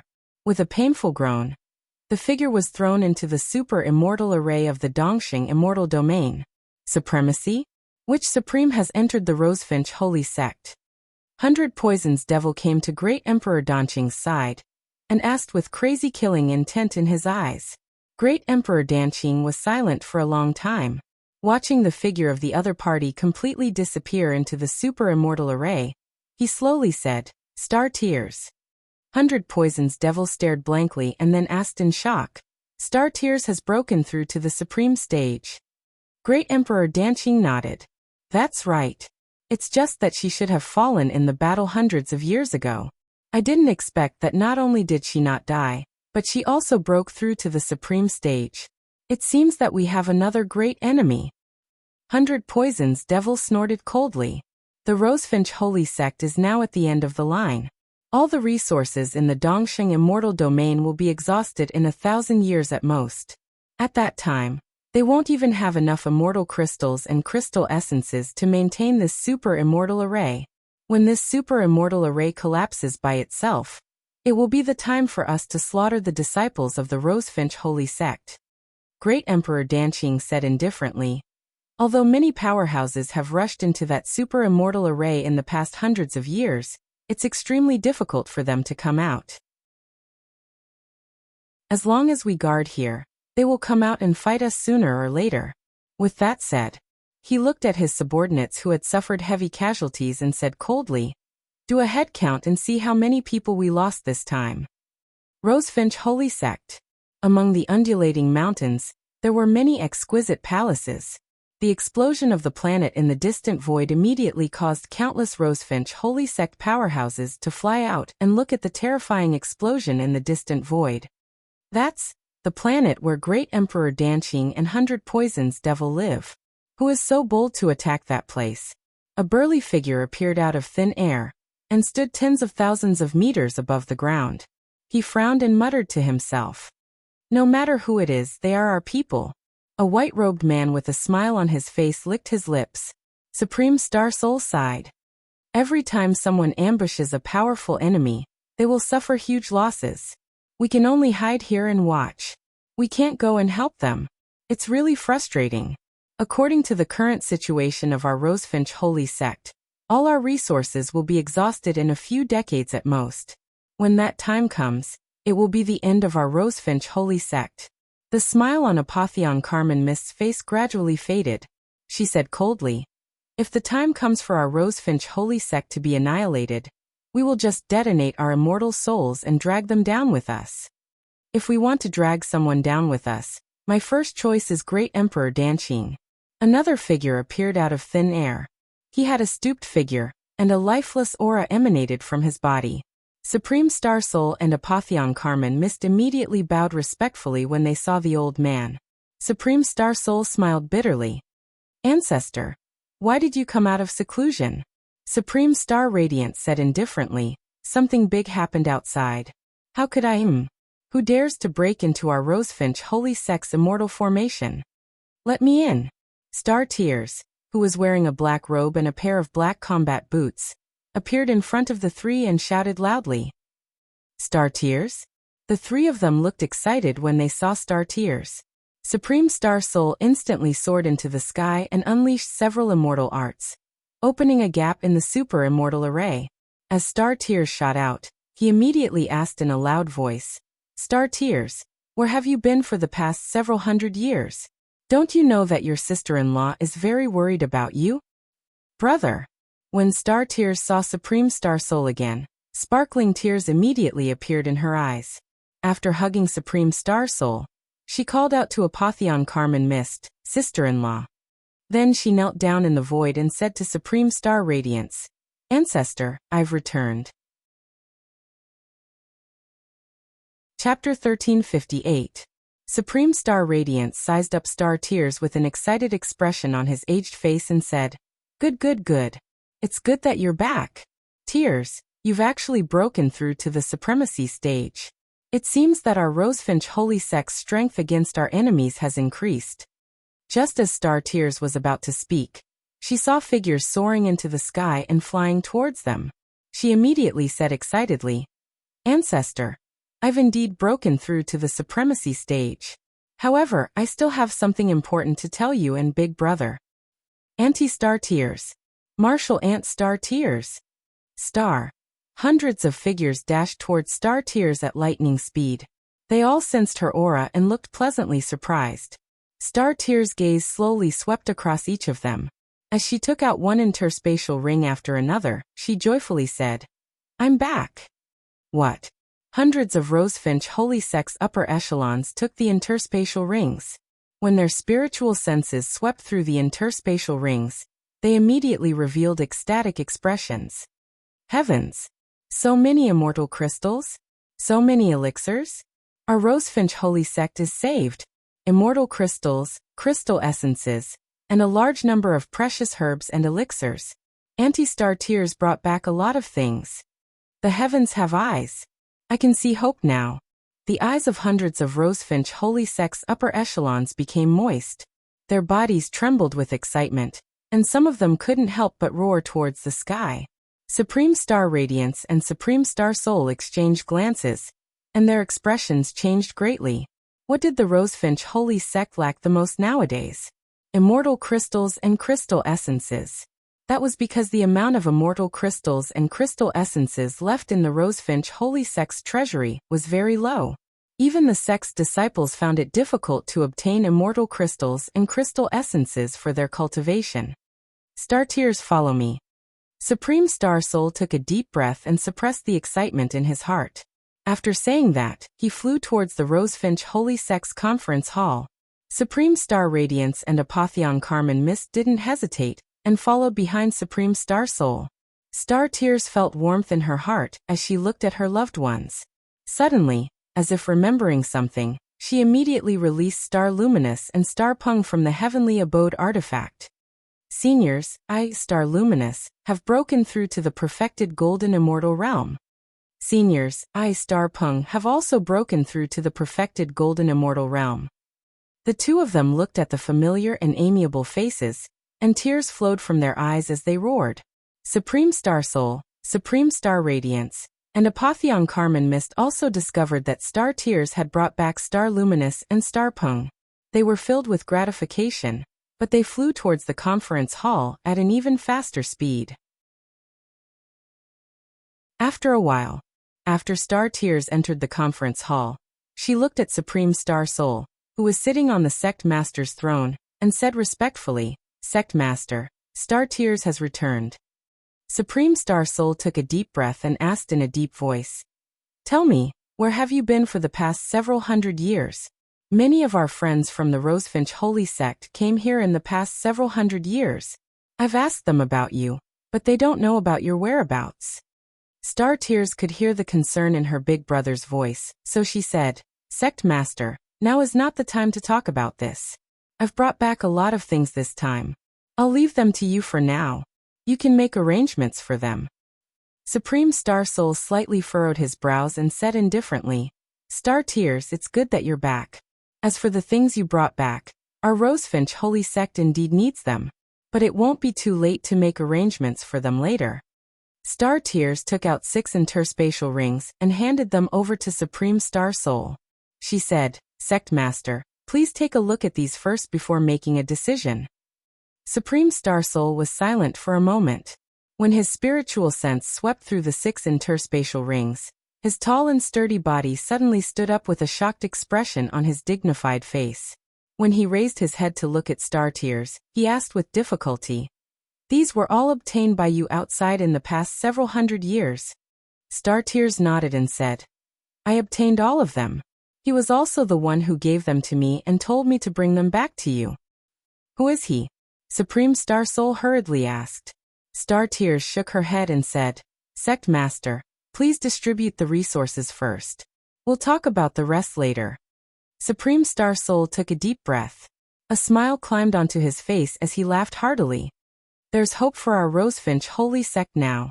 The resources Star Tears brought back are enough for our Rosefinch Holy Sect to last for another 1,000 years. Grand Elder, I'll give all of these to you. Distribute some of them and then send them to the sect's treasury." Venerable Star River excitedly received the 6 interspatial rings. When he saw the things inside, he immediately laughed heartily. After a while, apart from Supreme Star Soul, Supreme Star Radiance, and Apotheon Carmen Mist, only Star Soul was still in the conference hall. Immediately after, Star Radiance waved her arms and unleashed several immortal arts. When the entire hall was enveloped by her array, she looked at the 3 of them. Seeing their confused expressions, she said, "I have 2 things to tell you now that I've returned. These 2 things are related to the life and death of our Rosefinch Holy Sect. Especially the last one. It's very, very important and also a joyous occasion. However," Supreme Star Soul said, "Star Tears, if you have something to say, just say it. Don't keep us in suspense." Star Tears said, "Big brother, you must not spread what I'm about to say. Even in our Rosefinch Holy Sect, only the 4 of us can know about it." Supreme Star Soul was silent for a moment before he slowly nodded and said, "Go ahead. We guarantee that we won't spread it." Star Tears smiled and said, "You've been trapped in the Eastern Victory Immortal domain, but you've also heard some things from the outside world, right? Especially the things that happened in the past 100 years. Supreme Star Soul nodded and said, "That's right. In the past 100 years, some of our Rosefinch Holy Sect's people who were stranded outside broke through the enemy's blockade and returned to the sect. They also brought back a lot of news from the outside world. Tell me, what have you experienced in the past 100 years?" Star Tears said, "Several hundred years ago, I was severely injured by Shade Demon Zhu Wuxia's disciple, Old Man Blackheart. Instead of killing me, he sold me to the convict arena and made me a deathmatch gladiator. For several hundred years, I was trapped in the convict arena and had to fight against other deathmatch gladiators. It wasn't until 90 years ago that someone bought me out of the convict arena." "Who is it?" Supreme Star Soul's expression changed. Although he knew that this sister of his had suffered a lot in the past few hundred years, he still asked about the identity of the benefactor who bought Star Tears. Star Tears said, "He's called the Great Tang Heavenly Emperor." Supreme Star Soul, Supreme Star Radiance, and Apotheon Carmen Mist looked at each other in dismay. They had all heard the legends about the Great Tang Heavenly Emperor in the past 100 years. He was a peerless genius who appeared out of nowhere in the immortal world, and an expert who founded the Great Tang Empire. Supreme Star Soul asked, "Since he bought you, why did he let you go so easily?" Star Tears said, "He indeed returned my soul tablet to me, and even took me to the secret palace of Drunken Immortal Supreme to snatch that immortal fate. In the end, I obtained the inheritance of Drunken Immortal Supreme with his help, and obtained the secret palace left behind by him." "What?" The expressions of the 3 changed drastically, and were filled with disbelief. Although they weren't in the outside world, they had guessed countless times about who had obtained the inheritance of Drunken Immortal Supreme. However, they had never imagined that the person who had obtained the inheritance of Drunken Immortal Supreme turned out to be Star Tears. Apotheon Carmen Mist was the fastest to react. After she recovered from the shock, she said excitedly, "No wonder you were able to break through to the supremacy stage so quickly, little sister Star Tears. It turns out that you obtained the inheritance of Drunken Immortal Supreme. This good news is already the most joyous occasion for our Rosefinch Holy Sect." Star Tears shook her head and said, "Sister-in-law, it's indeed a joyous occasion that I obtained the inheritance of Drunken Immortal Supreme, but it's not the most joyous occasion. Furthermore, it was all thanks to the great Tang Heavenly Emperor that I was able to obtain the inheritance of Drunken Immortal Supreme. If it weren't for him, let alone obtaining the inheritance of Drunken Immortal Supreme, I'm afraid it would have been difficult for me to survive in the secret palace. Supreme Star Soul asked, I don't understand. That great Tang Heavenly Emperor should also be a perfected Golden Immortal, right? Why didn't he obtain the inheritance of Drunken Immortal Supreme? Why would I help you get it? Star Tears said, he doesn't need it. Besides, he communicated with Drunken Immortal Supreme. Drunken Immortal Supreme doesn't want him to get his inheritance.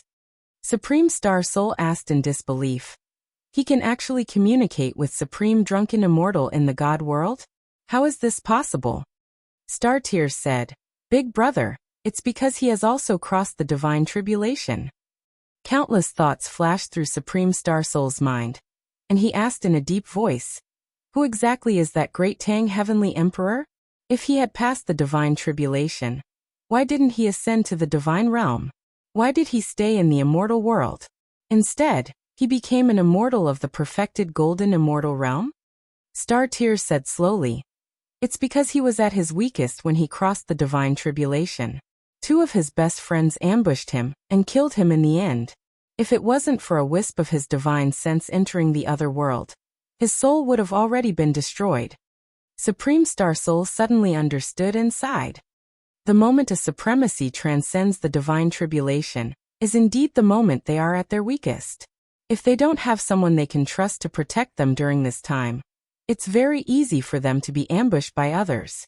Without the nourishment of the divine light and ascending to the God world, they can't be considered as gods.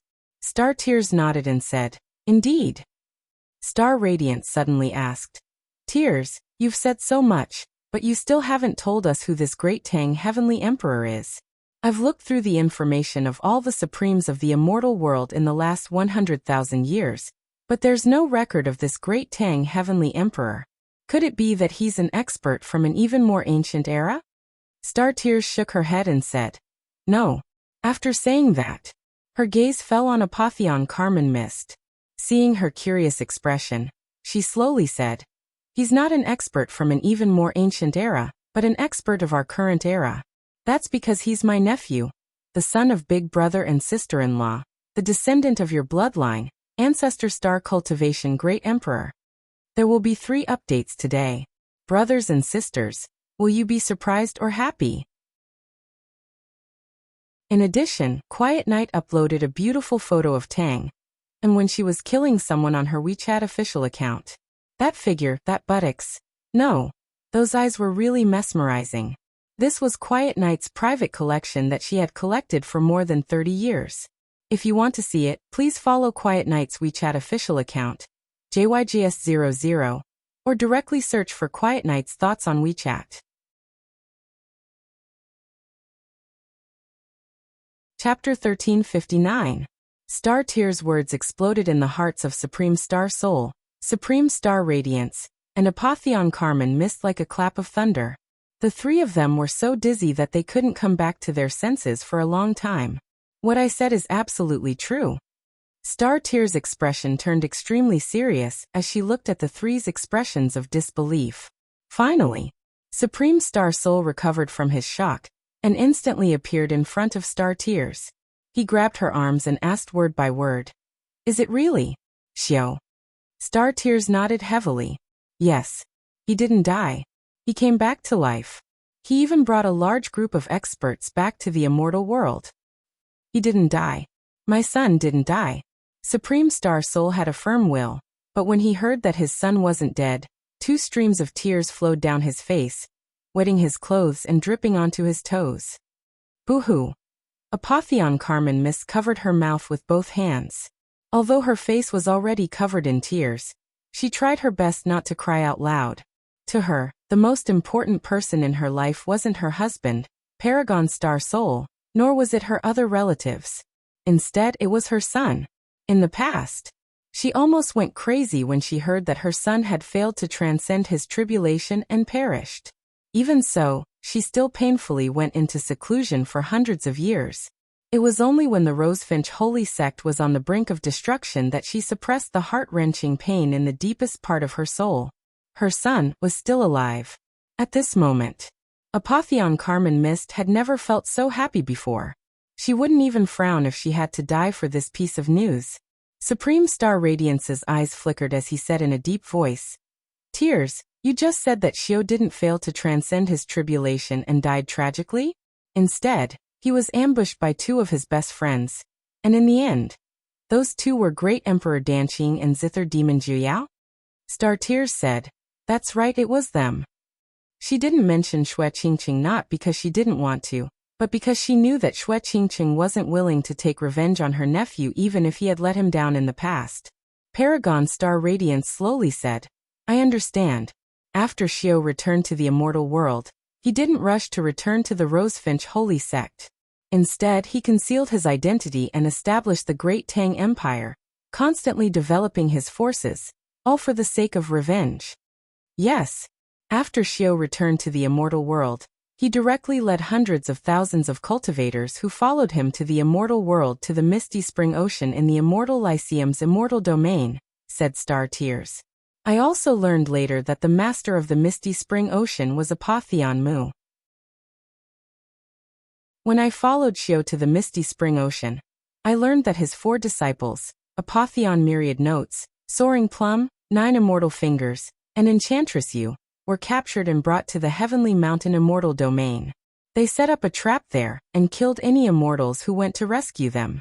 Then, Xiao brought the 10 perfected golden immortals he bought from the convict arena, and even summoned Apotheosis Bella. After we went to the Heavenly Mountain, we killed Myriad Thunder Supreme, and 6 perfected golden immortals from the Everlasting Palace. We saved Apotheon Myriad Notes and the others. I stayed in the secret palace to cultivate for nearly 100 years, while Xiao returned to the Immortal Lyceum. On the way back, I learned about the current situation of the Great Tang Empire, through the communication talisman. In just a short 100 years, Xiao has already made the Great Tang Empire incomparably powerful. It's not inferior to any of the superpowers in the immortal world. Supreme Star Radiance shook his head and said, "Tears, your words are a bit exaggerated. Those superpowers in the immortal world have been accumulating power for tens of thousands of years, or even hundreds of thousands of years. How can Xiao be compared to those superpowers when he established the Great Tang Empire less than 100 years ago?" Star Tears said, "Ancestor, the Great Tang Empire now has 3 supremes. They are Apotheosis Bella, Old Sycamore, and Obsidium Immortal Father. There were close to 100 perfected golden immortals here. As for golden immortals, there are nearly 40,000 of them. There are also countless celestial immortals and profound immortals." So many? Supreme Star Radiance was shocked. Even Supreme Star Soul had a look of disbelief on his face. Supreme Star Soul muttered, "Xiao, or how did he do it?" Star Tears said, "Big brother, don't you know Xiao's ability? I've never heard of anyone more powerful than him in the entire immortal world, be it in the distant past or the current era." A satisfied smile appeared on Supreme Star Soul's face when he heard this. He laughed heartily and said, "That's right. He's worthy of being my son. Xiao is still alive, and his cultivation is still comparable to a perfected golden immortal. This is already very good. If he's given some time, he'll definitely be able to return to the supremacy stage. His cultivation speed will definitely reach an unimaginable level." Star Tears sighed. "When Xiao breaks through to the supremacy stage, I'm afraid we will have 7 supremacy stage powerhouses on our side. We might even have 8. Supreme Star Soul was surprised. "Who else?" Star Tears said, "Guyenne." Supreme Star Soul was puzzled. "Why does this name sound so familiar?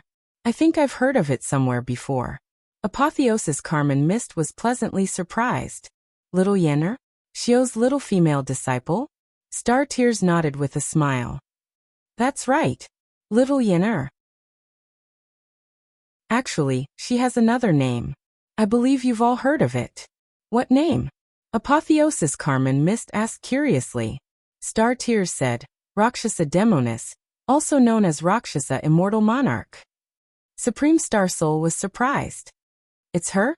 Star Tears nodded. That's right. It's her. She's been searching for Xiao ever since she found out that something happened to him. I only found out later that she was the one who helped us when our Rosefinch holy sect was in danger. However, she didn't acknowledge us. Instead, she snuck into Heavenly Emperor Tianji's place and obtained a secret divine ability from him.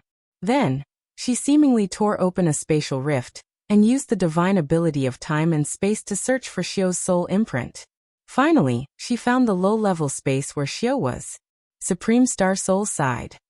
This child is a good child. The corners of Star Tear's mouth curled into a smile. There's something that I'm sure you've never thought of. Supreme Star Soul asked curiously. What is it? Star Tears smiled. Xiao reincarnated into the immortal world as a wisp of his divine sense.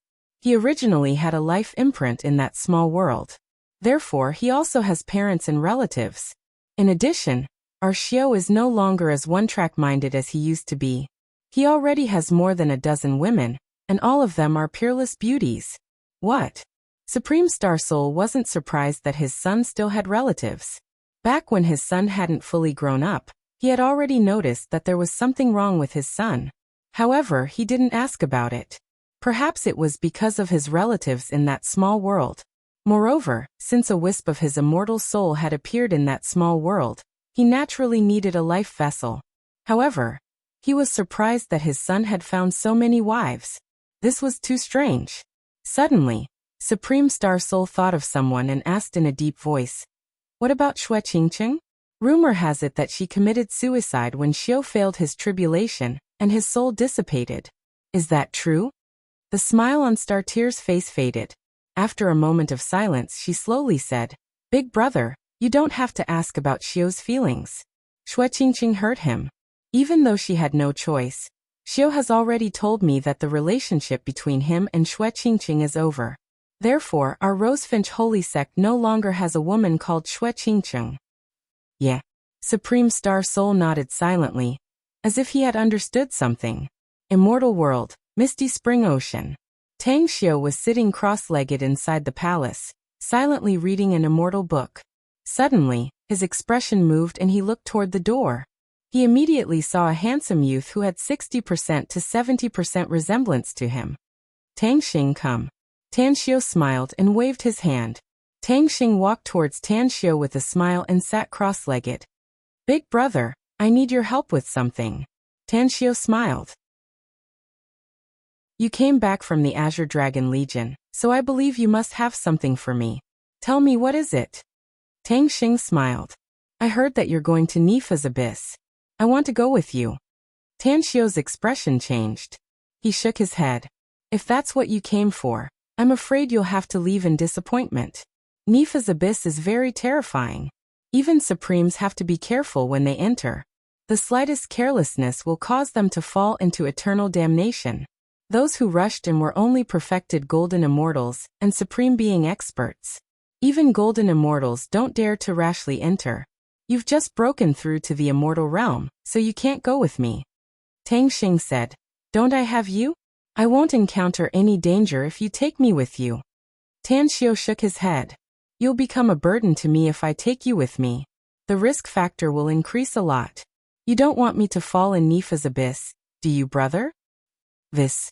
Tang Xing gave it a thought and immediately shook his head in disappointment. "You're my big brother, so I naturally don't want anything to happen to you. Fine. I'm not strong enough now, so I won't be a burden to you. But big brother, you must promise me that you'll take me to Nifa's Abyss after I break through to the perfected Golden Immortal stage. I want to see how chaotic the legendary Nifa city is." Tan Xiao nodded. "I'll definitely be able to cultivate to the supremacy stage after you break through to the perfected Golden Immortal stage. I'll take you there and the risk factor won't be too much. I promise you." Tang Xing smiled and nodded. "Let's end this topic. Let's talk about something else, shall we?" "Is there anything else you want to talk about?" asked Tan Xiao. Tang Xing forced a smile and said, "Mom has been forcing me to get married recently. I'm not even 100 years old yet she wants me to get married and have children. She even used you as a bad example, saying that I can't be like you and still have no children. You don't know this, big brother, but I can still receive message tokens from time to time when I'm fighting with the army.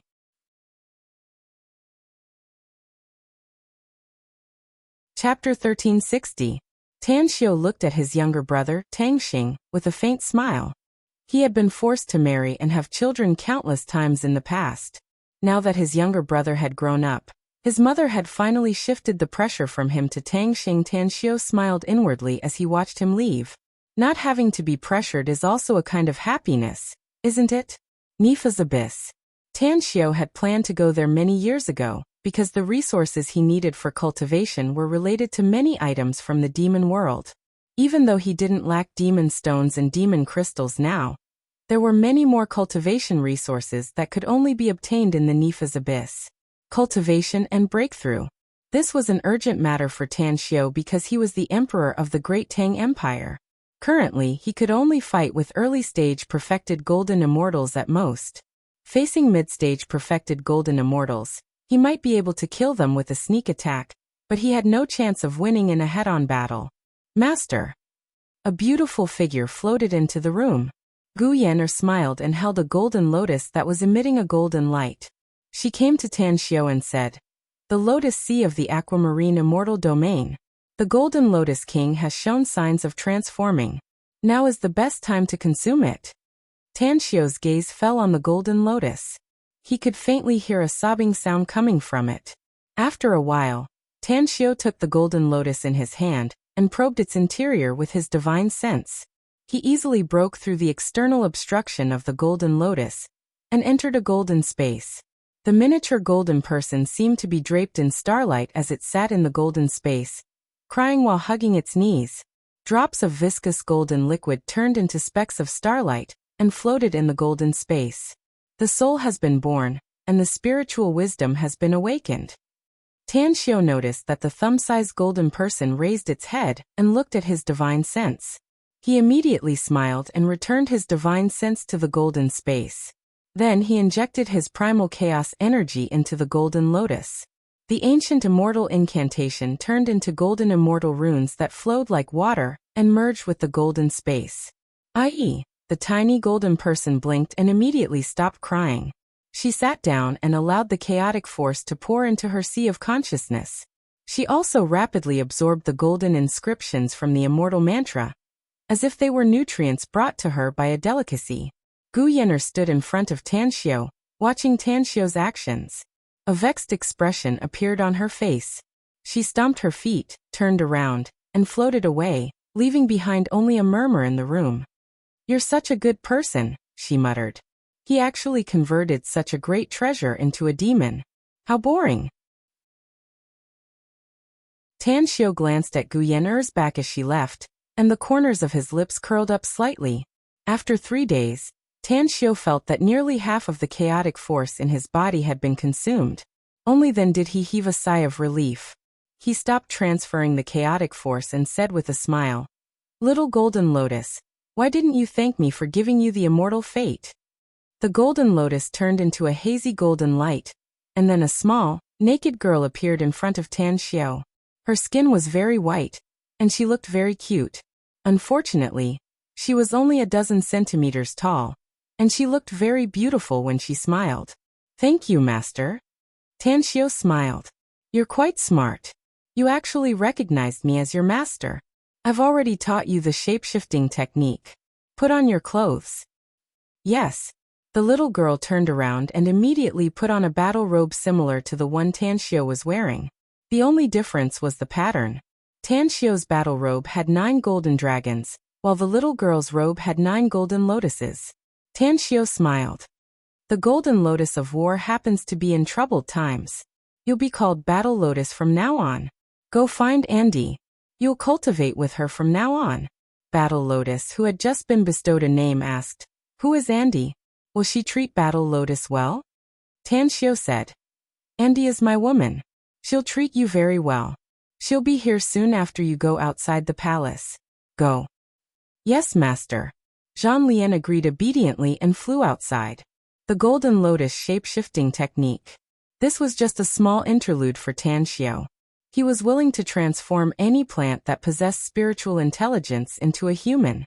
This was because the Great Tang Empire's greatest fighting force was the 30,000-old monstrous monster Immortals. Several months later, Tan Xiu announced to the public that he would go into seclusion and handed over the Great Tang Empire's affairs to Gu Yan, and Apotheosis Bella. Then, he quietly left the misty spring ocean. This trip to Nifa's abyss was fraught with dangers, so he brought 4 perfected golden immortals and old Sycamore, who was at the supremacy stage. 2 years later, Tan Xiu's group of 6 arrived at Nifa's immortal domain. Nifa's immortal domain was hundreds of immortal domains away from Immortal Lyceum domain. It was located in an extremely desolate place in the immortal world. Even the nearest immortal domain would require a supreme being expert to use greater spatial transference and travel for several months. Master, the entrance to Nifa's abyss is right in front of us. I've been to Nifa's abyss before.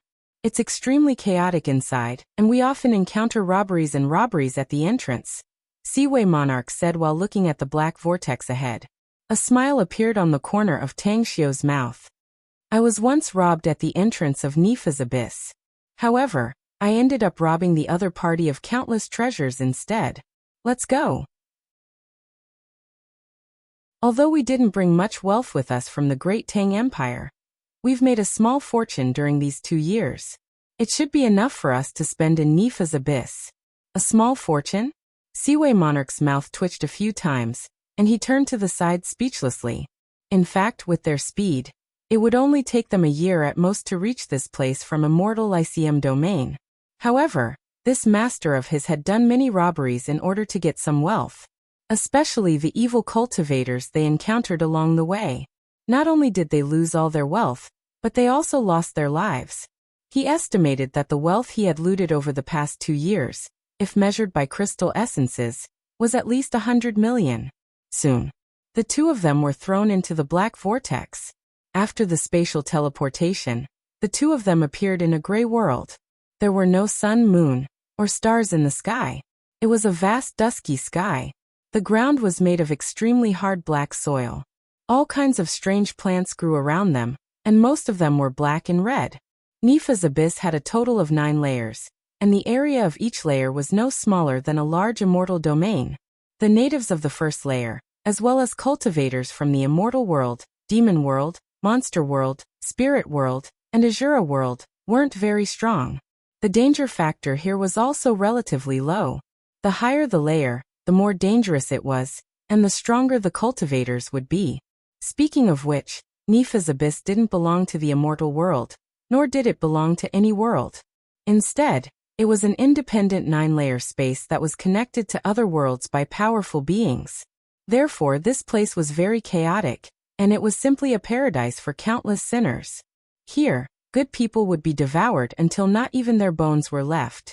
The story of the farmer and the snake would never happen here. Master, which layer are we going to? Seaway Monarch asked Tan Xiu after seeing that there were no cultivators nearby. Tan Xiu said, the 9th layer, Nifa's city. Seaway Monarch held his breath and smiled bitterly. Master, why don't you let Supreme Wutong follow you? I'll return to the heavenly abode artifact? Tan Xiu couldn't help but laugh. Don't worry. Although the journey from the 6th to the 9th layer will be very dangerous, we won't be ambushed by powerful enemies. We won't be able to let Old Sycamore and the others out in time. When we reach the 6th layer, we can stay in the Lost Nifa's forest for a while. There are experts from the spirit world selling Myriad Spirit Immortal Wine there. Don't you want to try it? Myriad Spirit Immortal Wine. Seaway Monarch couldn't help but swallow a mouthful of saliva. He smiled. I've tasted it before, and I spent 1,000,000 immortal crystals just to buy a cup. However, the taste is indeed top-notch, and it's very beneficial to one's body. Tan Xiu smiled faintly. It's been thousands of years since I last tasted the Myriad Spirit Immortal Wine. There are countless wines in the immortal world, but there are only a few that can compare to the Myriad Spirit Immortal Wine. It was very easy. The 2 arrived at the entrance to the 2nd layer a few days later. What the 2 of them didn't expect was that they would be stopped at the entrance even though they hadn't encountered any danger or trouble along the way. Moreover, the one who stopped them was a middle-aged man with an unkempt beard and a broken saber on his back. I'm selling a saber. The man was only about 1.5 meters tall, and his tone was particularly stiff. Tan Xiu couldn't help but laugh when he saw the man's attitude. Are you trying to force me to buy and sell? Yes. The middle-aged man slowly untied the broken saber on his back and handed it to Tan Xiu. 20 million crystal essences, not one less. Tan Xiu rolled his eyes and snappily said, Do you think we're fools? A broken saber is actually sold for a sky-high price of 20 million crystal essences? Don't you know that a 9th-grade immortal artifact is worth about this price? Not to mention that this is just a broken saber. The middle-aged man said, I need crystal essences. You won't lose out if you buy it. Tan Xiu snorted coldly. If you want crystal essences, that's your business. What does it have to do with me? If you want to do business with me, you need me to appraise your item. If I think it's worth that much, I'm naturally willing to trade with you. But if you don't think it's worth it, you won't get a single immortal stone from me unless you have the ability to put a saber on my neck. With that said, he took the broken saber and infused it with his primal chaos force. What shocked him was that the primal chaos force he cultivated was easily infused into the broken saber, unlike other immortal artifacts where there was a sense of resistance. There were only two possibilities in this situation. The first one was to refine an immortal artifact and then nurture it in the body for a long time, so that it would develop spiritual intelligence and become one's own personal immortal artifact. The second one was like the divine sword he had obtained. After some refinement, it would become his own personal immortal artifact and completely recognize him as its master. Today's third chapter is over.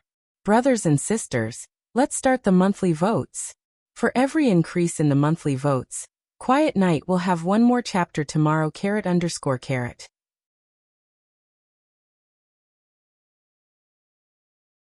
Chapter 1361. Until now, the most powerful weapon Tan Xiu had ever seen was the divine sword in his body. Then there was the brushwood blade, that once appeared briefly in the immortal world and disappeared without a trace. Tens of thousands of powerful weapons were recorded in the immortal world's divine weapon register. The top 10 were all divine weapons, but they were all in the hands of the supreme powerhouses of the superpowers and were rarely seen. The heavenly star sword he once used was a divine weapon, but it was destroyed during his divine tribulation. What's its name? Tan Xiu looked up at the middle-aged man and asked slowly. I don't know, the middle-aged man said. Tan Xiu narrowed his eyes and asked again. How did you get it? Demon King's Cave. Tan Xiu was slightly shocked and looked at the middle-aged man with a different gaze. Demon King's Cave was a very terrifying place in the 9th level of Nifa's abyss. Even an honorable powerhouse would die if he entered. He once tried to enter the Demon King's Cave after becoming an honorable to obtain the inheritance treasure left behind by Demon King Wu Hen. But he was seriously injured halfway, and had no choice but to retreat. Demon King Wu Hen. He was the most terrifying powerhouse in the demon world hundreds of thousands of years ago. It wouldn't be an exaggeration to say that he was the strongest powerhouse in the demon world at that time. Moreover, his cultivation speed was extremely fast. He successfully passed his divine tribulation in just 8,000 years, and ascended to the divine world. Tan Xiu looked deeply at the middle-aged man and asked, You entered the Demon King's cave? If I'm not wrong, you haven't even reached the honorable realm, right? The middle-aged man said, Great overarching golden immortal, but I did enter. Tan Xiu gave a thumbs up and praised. It's indeed the will of the heavens to have such an immortal fate. Let me guess one last time. You didn't enter the Demon King's cave for the inheritance treasure of Demon King Wu Hen, but to commit suicide, right? Yes. The middle-aged man's tone was still cold. Tan Xiu shook his head and sighed. A bad life is better than a good death. Why do you have to take things so hard? Fine, I'll buy this broken blade. But you need to answer my last question. You should have met many immortals who entered Nifa's abyss, right? Is there no one buying it? The middle-aged man said, Many. They are all very poor. Tan Xiu couldn't help laughing. 20 million crystal essences was not a small amount for a perfected golden immortal. And it was even possible to purchase a perfected golden immortal gladiator with 20 million crystal essences in the convict arena. Only a supreme being would be able to possess such a massive amount of wealth. Immediately after, Tanxiu took out 20 million crystal essences from his spatial ring and handed them to the middle-aged man. He smiled and asked, "Aren't you afraid that we will kill you and snatch your broken saber? In that case, I can save 20 million crystal essences." The middle-aged man said, "I'm afraid, but I won't stop until I die." Tanxiu gave him a deep look before putting the broken sword into his spatial ring. He asked with a smile, "One last question. How should I address you?" The middle-aged man raised his eyelids and was silent for a while before he slowly said, "I'll tell you since you bought the broken saber. My name is Eagle." "Eagle? Just the word eagle?" A strange light flashed in Tanxiu's eyes as he asked. "Understood." Having said that, the middle-aged man turned around and walked toward the entrance of the second floor. In nearly an instant he disappeared into the black cloud vortex. Tanxiu squinted his eyes and turned to look at Seaway Monarch, asking lightly, "Have you ever heard of this name?" A complicated expression appeared on Seaway Monarch's face as he nodded and said, "Not only have I heard of it, but it's like a thunderclap piercing my ears. 4,000 years ago, there was a golden celestial expert called Eagle who appeared out of nowhere. In just 8 years, he killed dozens of golden celestials and 8 perfected golden celestials. On average, he killed 1 perfected golden celestial every year. 3,000 years ago, Eagle single-handedly slaughtered 18,000 demons in the Mirage Sea Immortal domain, including more than a dozen perfected golden immortals. At that time, Eagle had already broken through to the perfected golden immortal stage. 1,800 years ago, Eagle killed his way into the Sea of Death alone for the sake of a woman, and slaughtered thousands of Death God Emperor subordinates. He even fought with Death God Emperor, who was at the supremacy stage, for several months before he was finally gravely injured and disappeared without a trace. Each and every one of his feats is legendary. In all of the immortal worlds, there's only one person who's more legendary than the Eagle. No one else can compare.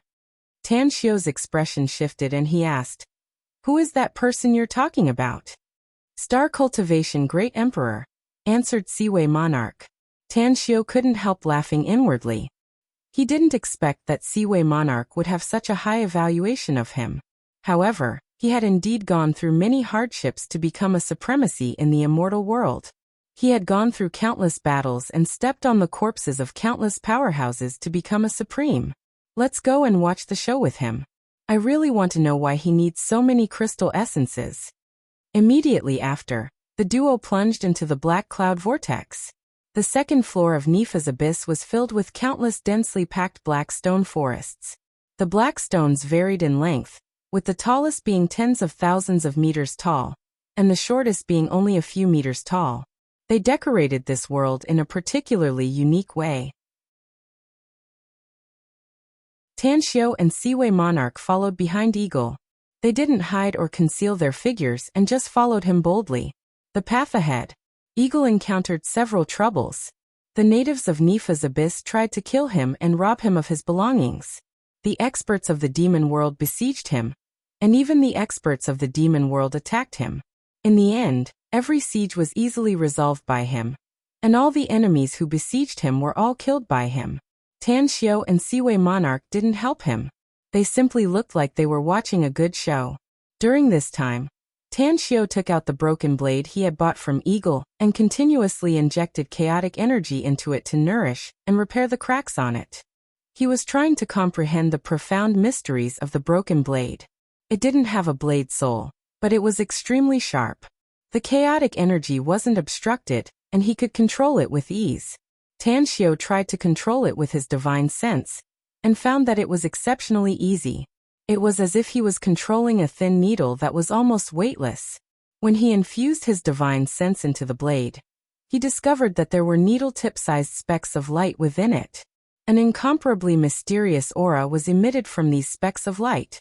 Even though it's a broken blade, its quality should be higher than the divine weapon I used to own, the Heavenly Star Sword. I'm afraid it's not inferior to the top 10 divine weapons on the divine weapon list. If I can repair this broken blade and nurture a divine soul within it, I'm afraid its grade will be even higher than I imagined. I'm very proficient in smithing, but I don't have the slightest confidence that I can repair this broken blade. I also don't know how to choose the materials I need. Therefore, I'm afraid that I can only dream about repairing this broken blade. It's impossible to do it. The third floor of Nifa's abyss. The fourth floor of Nifa's abyss. The fifth layer of the Nifa's abyss. When Tanxiu and Siwei Monarch followed Eagle to the sixth layer of the Nifa's abyss, they discovered that Eagle wasn't heading towards the entrance of the seventh layer. Instead, he was looking in the direction of the lost Nifa's forest.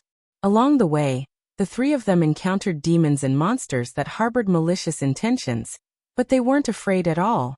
The toll is based on 10 people. Each person has to pay 10 immortal crystals, 10 demon crystals, 10 demon crystals, 10 spirit crystals, or 10 black crystals. Those who pay can enter the lost Nifa's forest, but those who don't pay are forbidden from entering. Anyone who dares to force their way through will be killed without mercy. On the only path leading to the lost Nifa's forest, there was a demon sovereign, a demon immortal, and 4 perfected golden immortals. A total of 6 cultivators had set up roadblocks and were collecting toll fees from those who tried to enter. Tanxiu watched as Eagle paid 10 immortal crystals on his own initiative and quietly entered. He immediately took out 20 immortal crystals and handed them to the 6 cultivators before leading Siwei Monarch into the lost Nifa's forest. Inside the lost Nifa's forest, the black pine trees were all 10,000 feet tall. There was no order to them at all, but every single one of them was exceptionally sturdy. There was a construction-type immortal artifact, or an open-air stall every 10,000 meters. Many of the demons and monsters that came to explore the Nifa's immortal domain didn't have any enmity with each other. They strolled around casually and picked out the treasures they liked from the various shops and stalls. The further in they went, the fewer shops and stalls there were, and the distance between them also grew larger. Tanxiu and Siwei Monarch followed Eagle deeper into the forest. 2 days later, they saw Eagle stop in front of a shop. Old Demon Blackheart. Eagle's voice was exceptionally cold. An ugly, burly Devil World powerhouse slowly walked out of the shop. He rolled his eyes, and when he saw the eagle, he raised his eyebrows and asked with a smile, "Did you bring the 24 million crystal essences?" Eagle threw out an interspatial ring and said, "Give me the soul condensation dew." The demon realm expert counted the number of crystal essences and gave a thumbs up. He praised, "You only had 3 million crystal essences a decade ago. I didn't expect you to collect all 24 million crystal essences in such a short time. I admire you, truly admire you. This is the soul condensation do you need?" Ying's hand moved as fast as lightning. After receiving the soul consolidating nectar, a look of excitement appeared on his face as he cupped his fists towards the demon realm cultivator. "The deal is done. Now, can you tell me where I can purchase the soul consolidating technique?" The demon realm expert pointed to the depths of the forest and said with a smile, "You'll see a shop with a signboard that says Demon Soul Palace, if you walk forward for 10,000 miles. The boss there specializes in selling all kinds of immortal books and secret arts. The demon realm, monster realm, immortal realm, spirit realm.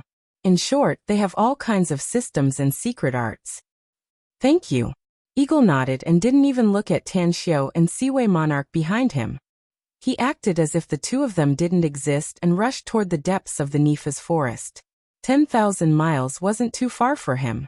He rushed at full speed and appeared in front of the Demon Soul Palace's signboard in just a dozen breaths. I'll continue with the 3rd chapter today. I hope for monthly votes and recommendation votes.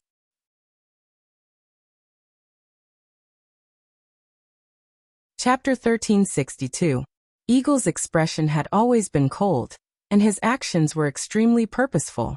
However, when he stood in front of the signboard that read Demon Soul Palace, a hint of hesitation appeared on his cold face, and he didn't take even half a step inside.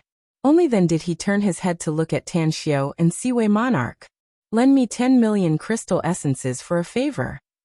Eagle remained silent for a full quarter of an hour before he slowly transmitted his voice to Tanxiu.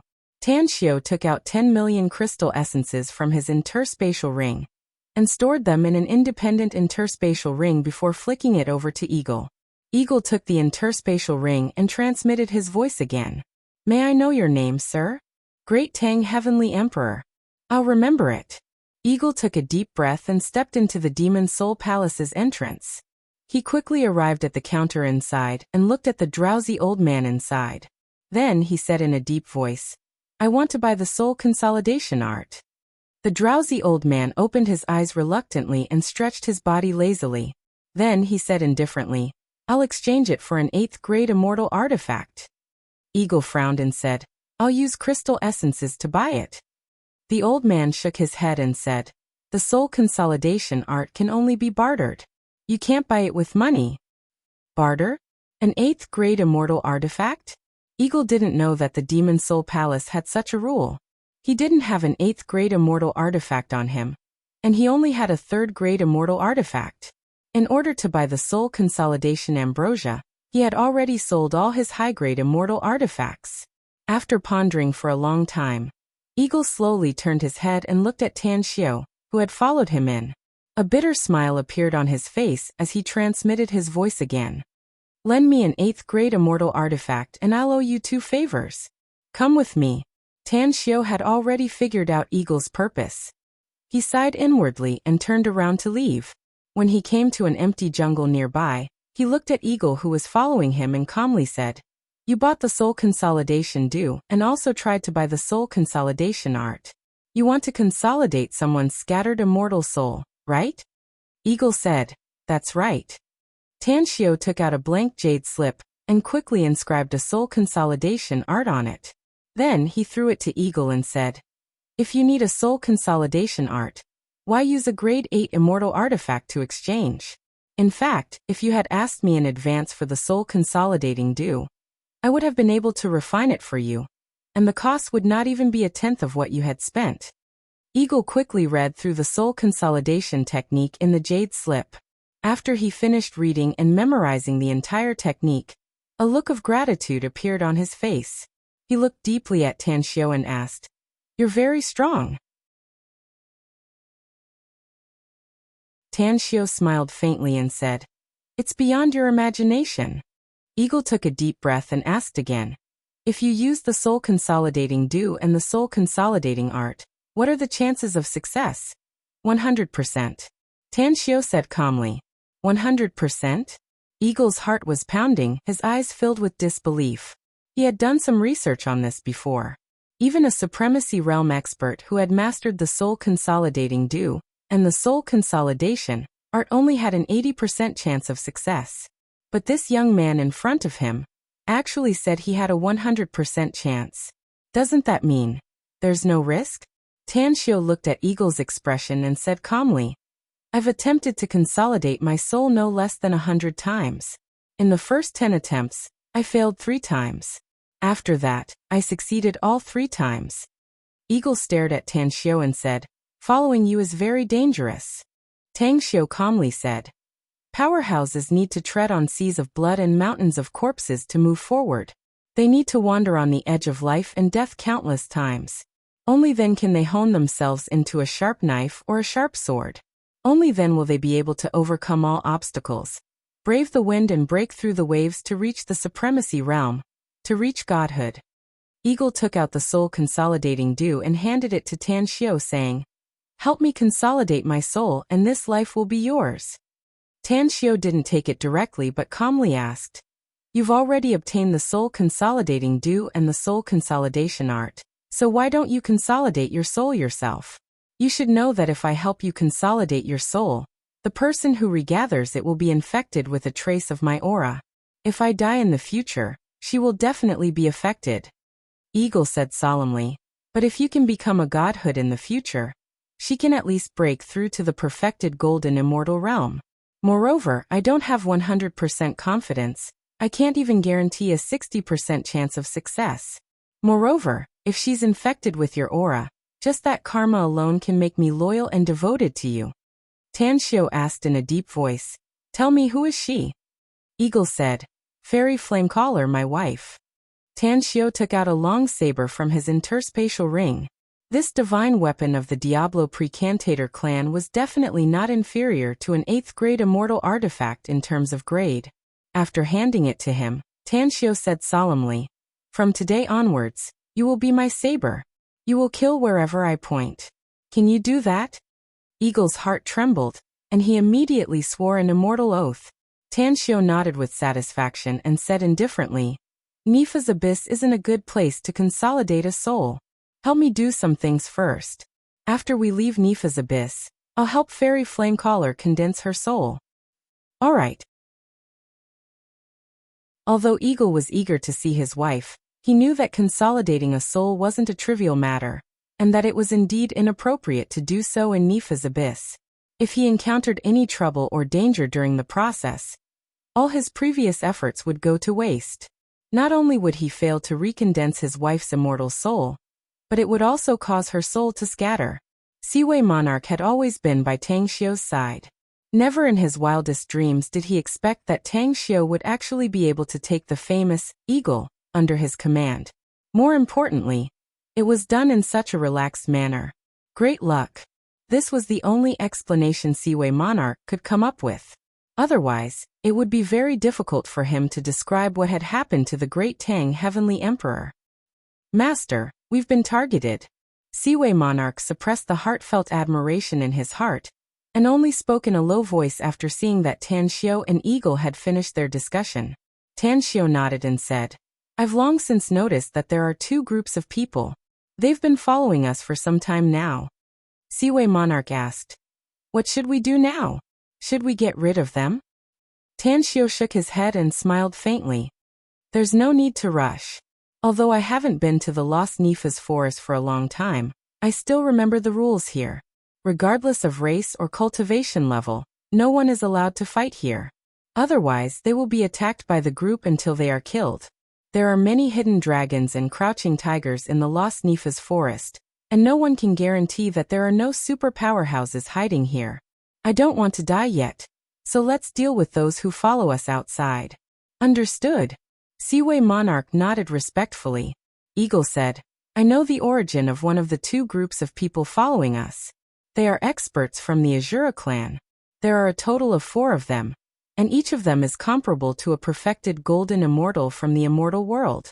I've seen them attack and kill 2 devil race experts.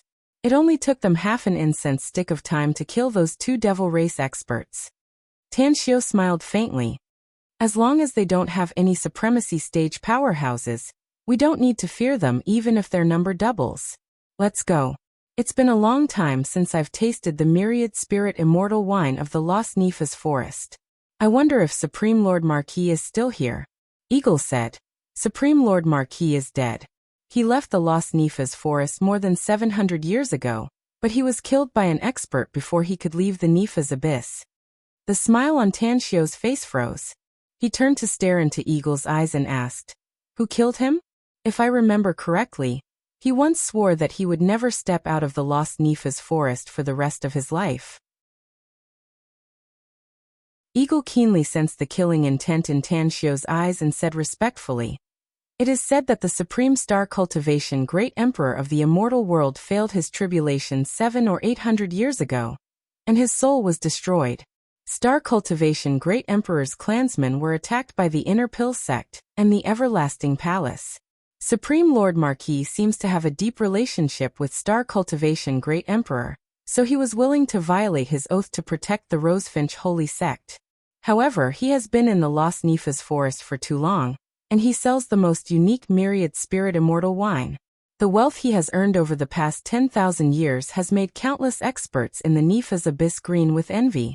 In the past, Supreme Lord Marquis never left the Lost Nifa's forest, so those envious experts couldn't do anything to him. But who? Tanshio interrupted him coldly and asked again. Eagle answered, Supreme Sky Ghost. The corner of Tanshio's mouth twitched a few times, and he grinned maliciously. Good.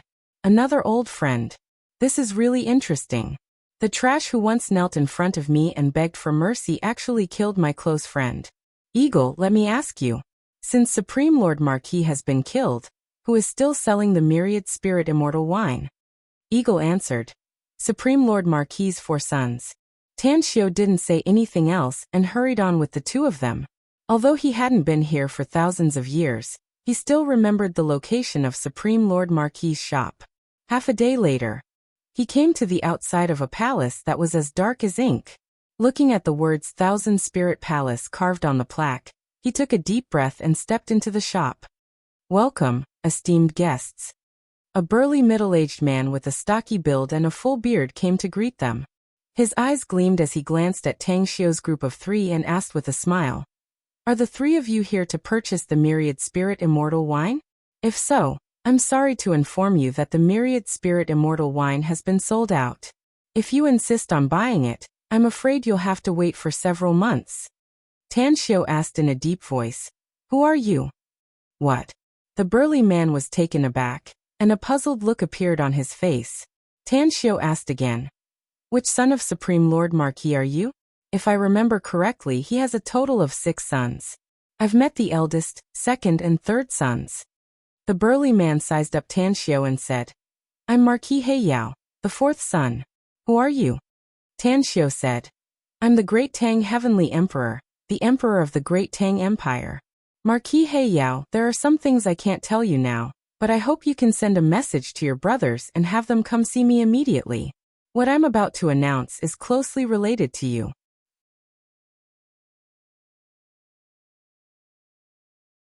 Chapter 1363. A hesitant look appeared on Marquis Darklight's face, but he eventually nodded after seeing Tan Xiu's cold expression. After sending out 3 message sigils, 3 figures appeared in front of Tan Xiu one after another. "What's the matter, 4th brother? Why did you make us rush over here?" "That's right, 4th brother. The new wine in the wine cellar is at its most critical moment. If you don't have anything important to do, I'm in a hurry to go back and take care of it." "Who are they?" Marquis Darkbear, Marquis Darkwind, and Marquis Darkming asked one after another. Empress Darklight said, "2nd brother, 5th brother, 6th brother. Don't be impatient. We'll talk about it later. Great Tang Heavenly Emperor, I've heard of your name, and the name of the Great Tang Empire. But I don't understand. Why did you ask me to call my 3 brothers over?" Tan Xiu slowly swept his gaze over them. Each of them was a tall and sturdy man with a tiger's back and a bear's waist. Tan Xiu took a deep breath and said in a deep voice, "Take me to see your father." Marquis Darkbear's expression changed, and he said angrily, "You are the Great Tang Heavenly Emperor? What do you mean by that? Don't you know that my father has already?" Tan Xiu said in a deep voice, "He's an old friend. Take me to pay respects to him." "Old friend?" Marquis Darkbear and the 4 brothers looked at each other and communicated with each other via voice transmission. Then Marquis Darkbear said in a deep voice, "Since you are my father's old friend, please follow us." The doors of the Thousand Spirit Palace opened, and the 4 brothers led Tan Xiu's group into the palace. After walking for about an incense stick's worth of time, they appeared in a spacious hall. Hundreds of flowers bloomed in this hall, and there were even immortal beasts lazing around. In the innermost part of the hall was the memorial tablet of Supreme Lord Marquis. Tan Xiu looked at the black tablet, and 2 drops of tears flowed from his eyes. Step by step, Tan Xiu came to the front of the memorial tablet and inserted the incense stick into the copper furnace. He clenched his right fist and placed it on the left side of his chest. After bowing, he said in an awe-inspiring manner, "Old friend, you once said that the outside world has nothing to do with you. Why are you doing this?"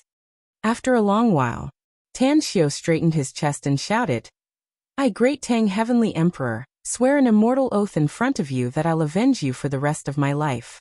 Unless the Heavenly Ghost Sovereign's soul has already perished, otherwise, even if I have to descend into the Yellow Springs and slaughter my way into the 9 nether underworld, I'll still tear his corpse into 1,000 pieces." Wedra Black Bear, Wedra Dark Radiance, and Wedra Dark Radiance looked at each other in dismay. Although there was hatred swirling in their eyes, there was even more shock. This was because they had never heard of any friendship between their father and the Great Tang Heavenly Emperor. "2nd brother, this Great Tang Heavenly Emperor said that he had seen you before. Could it be that you don't recognize him?" Wedra Dark Radiance asked. Wedra Black Bear stared blankly at Tan Xiu for a long time. Then he slowly shook his head and replied, "I can confirm that I've never seen him before." Wedra Dark Radiance said, "Could it be that you've forgotten about him after such a long time?" He said that not only did he see you, but he also saw eldest brother and third brother. Wedra Black Bear shook his head and said, "Unless it's before I can remember, I definitely won't be mistaken. I've never seen him before." Tanshio slowly turned his head and swept his gaze across the four brothers. He asked, "How did your eldest and second brothers die?" Wedra Black Bear said, "In order to avenge my father, they spent an astronomical amount of money to hire a group of perfected golden immortals to take revenge on the heavenly ghost sovereign. In the end, all of them died at the hands of the heavenly ghost sovereign." Tanshio asked, "You guys have an irreconcilable blood feud with the heavenly ghost sovereign, so you should be paying attention to his movements. Tell me, where is he now?" Wedra Black Bear said, "The heavenly ghost immortal domain in the immortal world." Tanshio grinned and said, "I didn't expect that he would actually go to the immortal world. Good, very good. I'll give the four of you a chance now. Put away the myriad spirit palace, and leave the lost Nepha's forest with me in order to avenge your father and brothers. If you aren't willing, I won't force you. I'll avenge my old friend." Wedra Black Bear turned to look at the memorial tablets of his father, Supreme Lord Wedra, as well as his two brothers. He knelt down and kowtowed a few times. Then he said in a deep voice, "As a son, as a younger brother, and as an older brother, this blood feud is absolutely irreconcilable. We brothers have all heard of the great Tang Heavenly Emperor's fame. Father, eldest brother, third brother, we originally thought that we wouldn't be able to give you the chance to take revenge in this lifetime. But now we see hope. We are willing to follow the great Tang Heavenly Emperor. As long as we can avenge you, the children of the Wedra Marquis family won't bat an eyelid, even if we four brothers have to die." Thump, thump, thump. The three brothers, Wedra Darkshine, Wedra Darkwind, and Wedra Meng, also knelt down. They didn't say anything, but their teary eyes were filled with determination. An immortal oath. It was an extremely important oath in the immortal world. The higher one's cultivation, the more binding the immortal oath would be. They could sense how powerful Tanshio was, so they were willing to trust him this once. Wedra Black Bear stood up and looked at Tanshio. He said solemnly, "Great Tang Heavenly Emperor, we can follow you and leave this place. However, you need to answer a question of ours. If we are satisfied with your answer, the lives of us four brothers will be in your hands." Tanshio said firmly, "Ask away." Wedra Black Bear said, "My fourth brother said that you've seen me before, but I've never seen you before. But I have never seen you before. I would like to ask you to dispel my doubts." Tanshio said, "If you want me to tell you, you must agree to a condition of mine." "Speak." Wedra Black Bear said seriously. Tanshio said, "I need to lay down a soul seal curse in your body in advance. If you are captured by a supremacy stage powerhouse in the future, I can prevent certain things in your memories from being known to others." "I agree," Wedra Black Bear said through gritted teeth. After Tanshio laid down the soul seal curse in Wedra Black Bear's body, he sent a voice transmission. "I was the one who taught you the gilded immortal art. You should know my true identity now, right?" "You are." Wedra Black Bear's heart trembled, and his eyes were filled with disbelief as he cried out in alarm. However, before he could finish speaking, he sensed a terrifying aura emanating from Tanshio's body. He swallowed the rest of his words. "I am the great Tang Heavenly Emperor now. Even your three brothers are not allowed to tell them my true identity. Otherwise, not only will you be killed, but I will also have to face the pursuit of powerful enemies.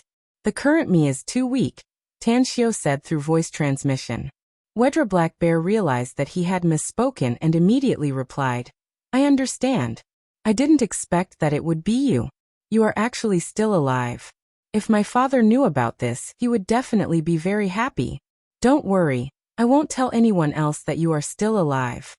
Tanshio nodded in satisfaction and said, "In that case, pack your things and prepare to leave with me. In the future, you four brothers will follow by my side, kill enemies with me, and avenge your father and brothers with me." "Understood," Wedra Black Bear replied. Immediately, he slowly turned around and looked at his three brothers. He said seriously, "From today onwards, our lives belong to the great Tang Heavenly Emperor. If you trust me, Then please trust the great Tang Heavenly Emperor. He will definitely avenge our father and brothers. He definitely will. Second brother.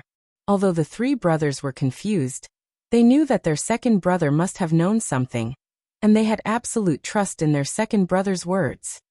Greetings, Master. Wedra Black Bear turned around and knelt on one knee in front of Tan Xiao. Greetings, Master. The three brothers also knelt on one knee. Tan Xiao shook his head and said, From today onwards, you four brothers will directly address me as Great Tang Martial Uncle. Great Tang Martial Uncle. The four called out again. Tan Xiao released his primal chaos energy and lifted the four of them up. He nodded with a smile and said, It's been a long time since I tasted your family's Myriad Spirit Immortal wine. Since your newly brewed Myriad Spirit Immortal wine still needs a few months to be completed, you guys can stay here for a few months. I have some matters to attend to in the 9th floor. After I'm done, I will return and bring you out of here. Wedra Black Bear hurriedly said, Great Tang Martial Uncle, are you going to the 9th floor's Nifa's city? Tan Xiao nodded and said, That's right. There is something I need in Nifa's city that I need to buy.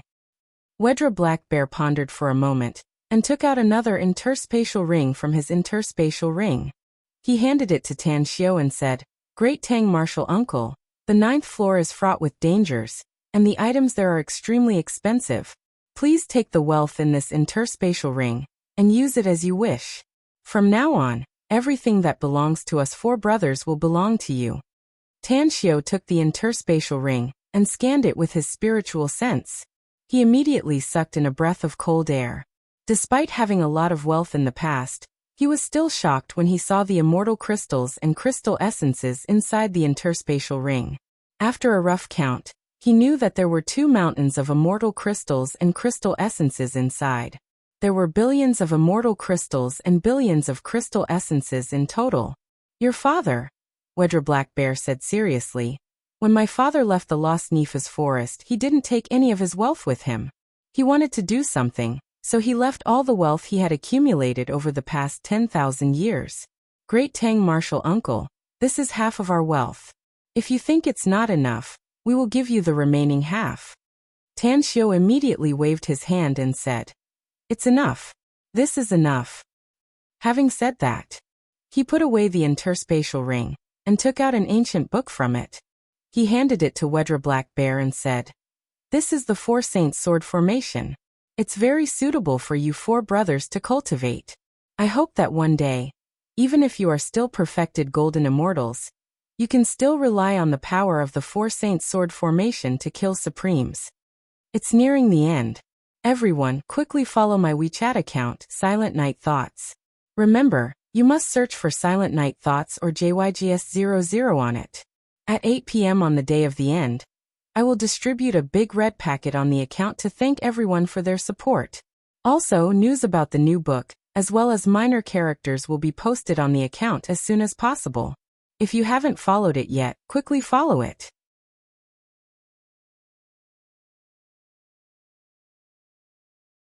Chapter 1364. The Four Saints Sword Formation? When the four brothers heard this, shock immediately appeared on their faces.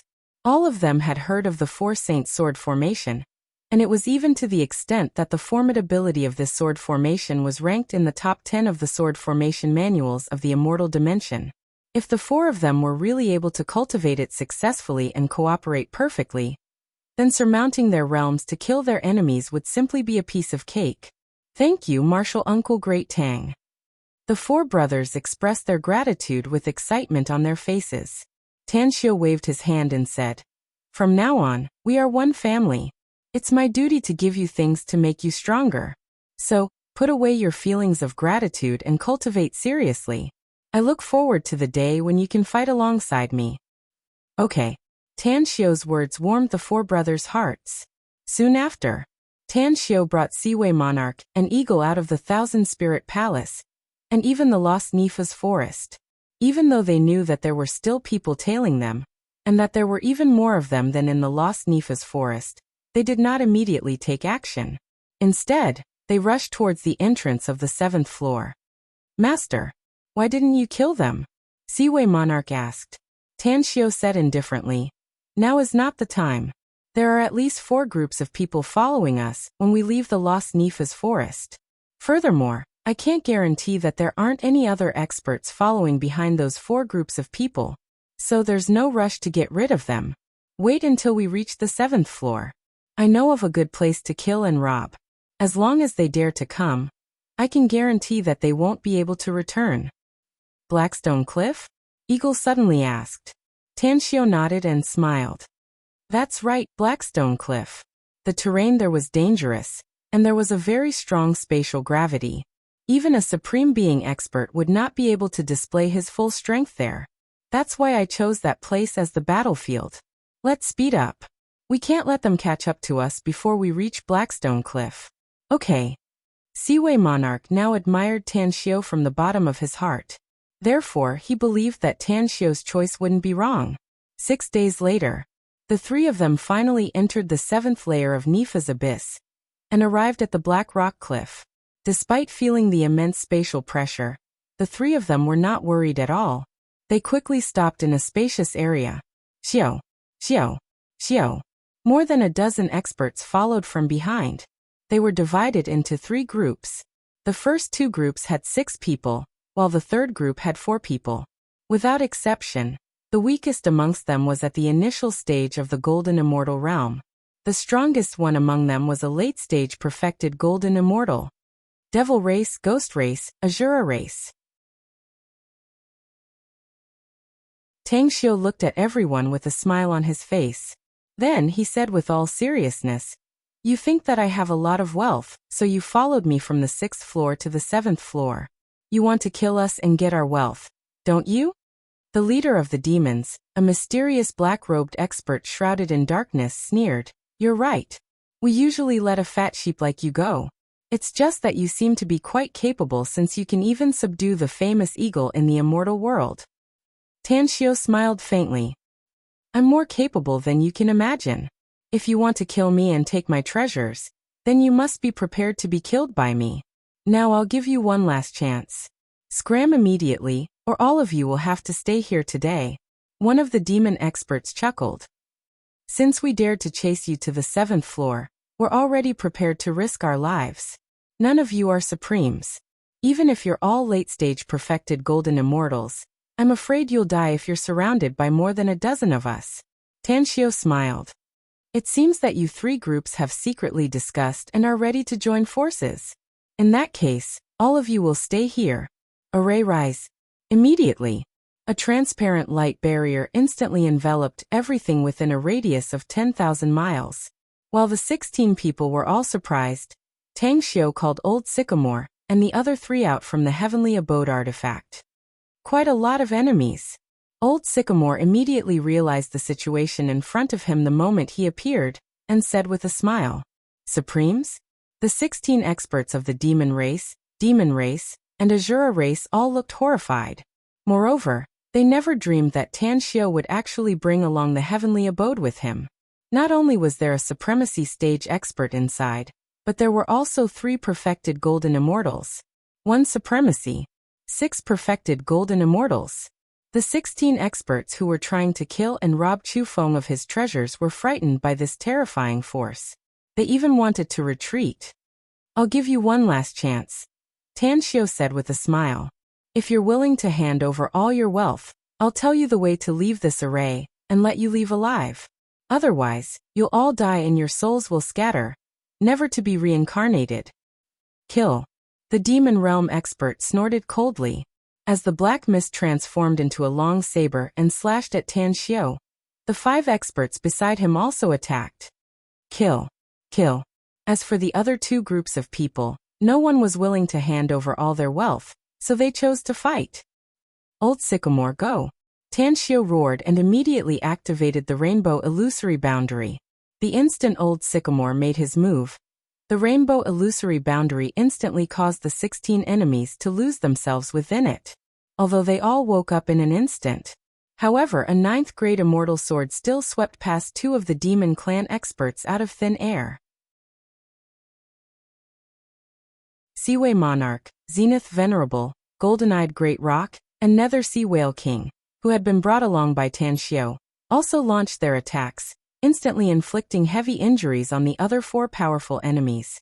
Eagle moved with incredible speed. His hands turned into sharp blades as he appeared in front of an Azura tribe powerhouse. Just as he wrapped his arms around the Azura tribe powerhouse, Eagle plunged his right hand into the Azura tribe powerhouse's left back and dug out his heart. Devour. Divine ability. Tan Xiu's body suddenly produced an enormous suction force towards the remaining powerful enemies. While they were affected, Old Sycamore and the others launched a flurry of fierce attacks. The surprise attack killed 3 of the 16 perfected golden immortals, and injured 4 others.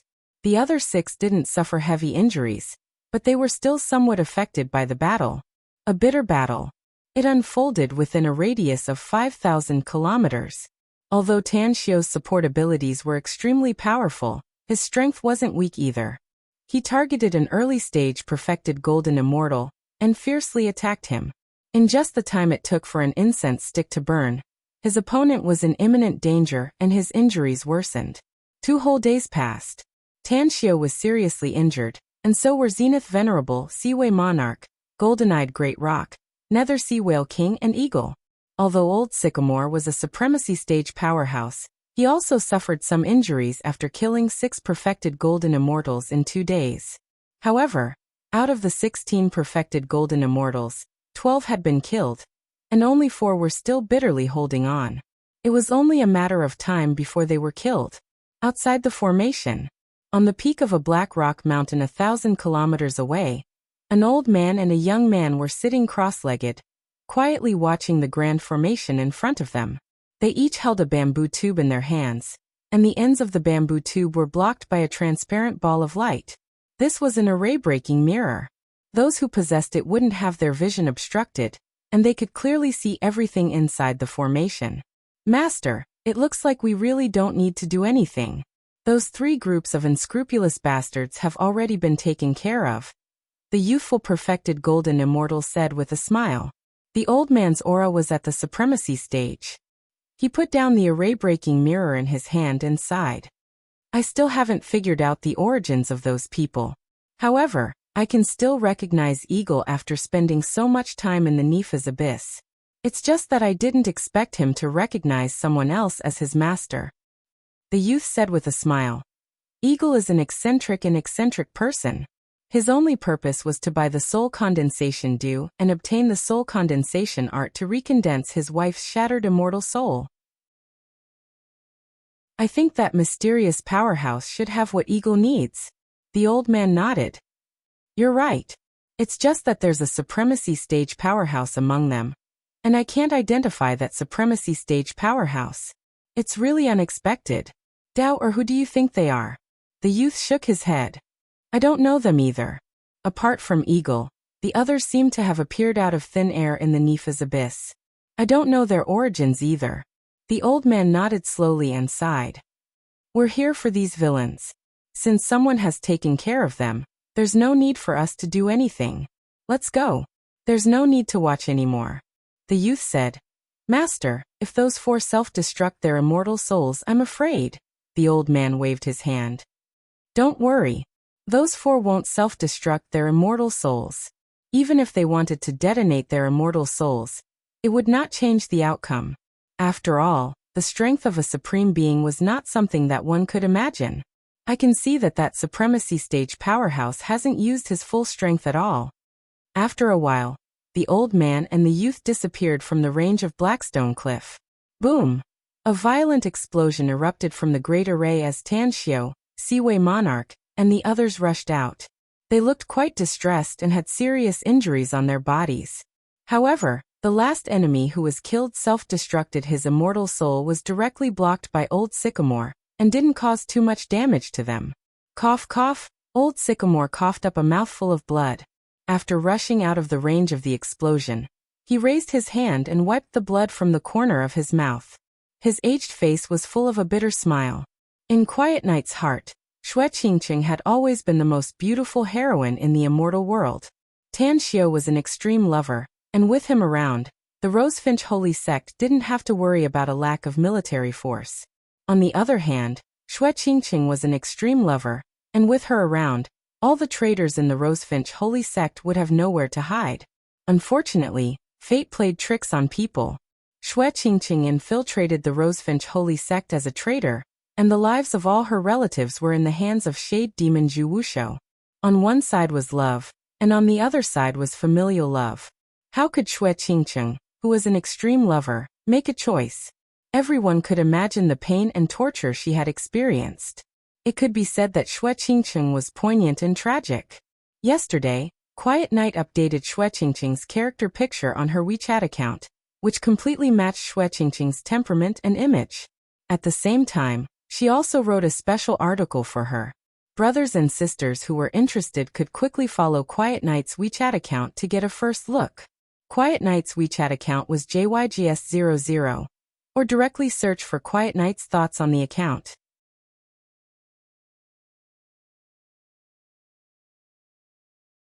Chapter 1365. A concerned look appeared on Tanxio's face as he quickly appeared beside Old Sycamore. He stuffed a purple scent pill into his mouth and asked, "Are you all right, Old Sycamore?" Old Sycamore forced a smile and said, "I'm too old and broke through to the supremacy stage too late, so I was seriously injured in the end. The power of a perfected golden immortal's immortal soul detonation is not to be underestimated." Tanxio nodded solemnly. "You're right. If a perfected golden immortal detonates his immortal soul, even a supremacy would be caught off guard and be seriously injured. However, we still managed to kill all the powerful enemies after a fierce battle. This achievement is dazzling enough." "There's something I don't quite understand, Master," said Old Sycamore. "You want to ask why all the enemies suddenly became absent-minded when we attacked, right?" Tanxio smiled. "That's right." Old Sycamore smiled. "If it weren't for our amazing achievements at the beginning, I'm afraid it wouldn't have been easy for us to kill all of them. One of my divine abilities is to confuse the enemy's mind and make them hallucinate," Tanxio said with a smile. "It's also the best time to kill them." Old Sycamore suddenly understood, and the others also looked shocked. Although they had vaguely guessed that the enemy's momentary absent-mindedness was probably related to Tanxio, they were still shaken to hear Tanxio admit it. Tanxio glanced at everyone, and threw the purple scent pill to them. Then he said in a deep voice, "Eagle, accompany me. Everyone else, enter the heavenly abode artifact to recuperate. You don't have much time, so you must recuperate as soon as possible because we don't know what kind of dangers we'll encounter later. Only by quickly recovering to the peak will we be able to better face the upcoming dangers." "Understood." Old Sycamore's group of 5 nodded, and entered the heavenly abode artifact. Tanxio looked at Eagle and said, "We also need to find a place to recuperate. We'll leave this place after our injuries are better." Eagle said, "I'm not too familiar with the 7th floor, but I know a place on the 8th floor that should be safe. However, I'm afraid it won't be easy for us to reach the safe zone on the 8th floor from here." Tanxio thought about it and said, "There's no way to go to the 8th floor to recuperate. There's still a long way to go before we reach the entrance to the 8th floor, and we'll have to pass through several dangerous areas. With the extent of our injuries, it won't be easy to break through. Let's go. Let's go to the mountains near Blackstone Cliff and clear out some magical beasts to create a safe zone. Coupled with the array formation that I've set up, we should be able to safely recuperate." 2 months later, Tanxio and Eagle had just barely recovered from their injuries. As the two of them continued on their journey, they encountered many dangers along the way, and only after a few narrow escapes did they reach the entrance to the 8th floor. After the two of them entered the 8th floor, they encountered several sneak attacks from powerful enemies, demonic beasts along the way. There were even some spatial cracks that nearly sucked the two of them into spatial turbulence. "Master, the entrance to the 9th floor is 2 million kilometers away. We have to." Eagle's expression instantly turned ugly before he could finish speaking. He stared straight ahead and directly grabbed Tanxio's arm to stop them. Tanxio frowned and asked, "What's wrong?" Eagle said, "Our luck is terrible. We encountered the Nifa's hurricane." Tanxio asked, "What's the Nifa's hurricane?" Eagle explained, "Those who haven't lived in the Nifa's abyss for a long time wouldn't even know of its existence. The Nepha's hurricane is an extremely terrifying natural hazard in the Nepha's abyss. Even a perfected golden immortal would most likely die if they were trapped by it. That's why it's called the ominous hurricane of the Nepha's abyss. Everyone who encounters it will immediately avoid it. Tanshio suddenly understood. After a moment of silence, he said, "In that case, let's hide for a while." Eagle smiled bitterly. "It's too late. It's impossible for us to hide from the entire Nepha's hurricane with our current strength, unless we've broken through to the supremacy stage. However, we can't completely avoid it. We can still avoid being harmed by the core hurricane. Let's go." "Then let Old Sycamore take us away." Tanshio directly called Old Sycamore out of the Heavenly Abode artifact and quickly explained the situation to him. Then, the two of them were carried by Old Sycamore and quickly dashed away. A quarter of an hour later, a bitter smile appeared on Old Sycamore's face as he helplessly said, "The Nepha's hurricane is too fast. Even if I'm a supremacy, I still can't completely avoid it. We need to resist the aftershocks of the hurricane. Hopefully, we can save our lives." After a while, the aftershocks of the Nepha's hurricane had already enveloped the three of them. Although the aftershocks were powerful, Old Sycamore was a supremacy stage powerhouse after all. In the end, he was able to safely protect Tanshio and Eagle.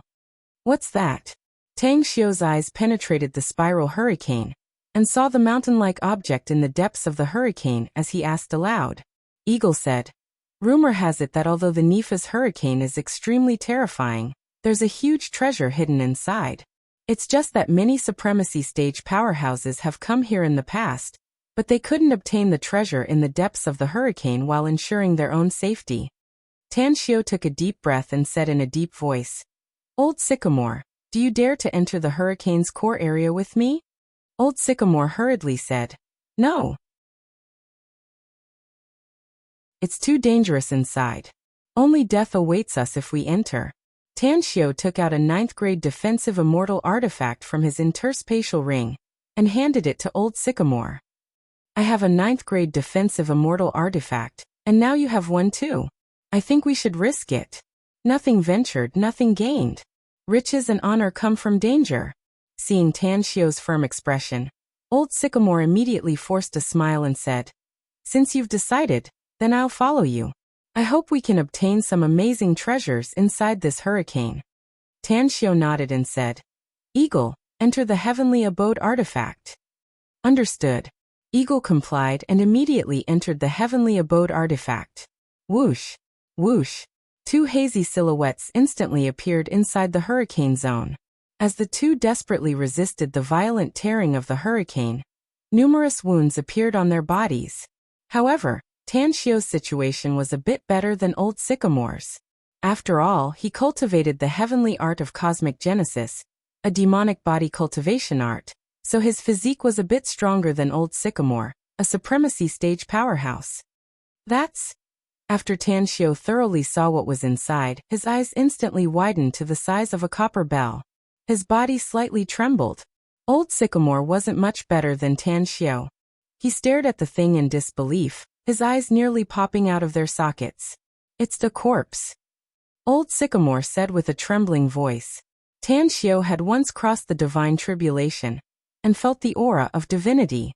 He could feel the surging divinity from that huge corpse. This indicated that the owner of that corpse was once a god, a truly powerful deity. Old Sycamore turned to look at Tanshio and asked with a hurried breath, "What should we do?" Tanshio's eyes lit up and he sternly shouted, "I've said before that riches and honor come from danger. Since we've entered the hurricane zone and found a super treasure, how can we return empty-handed? This corpse should be the corpse of a god. We'll obtain unimaginable benefits in the future if we obtain it."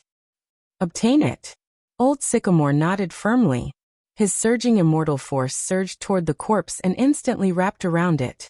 Just as he was about to pull the corpse over, the immortal force he released suddenly ignited.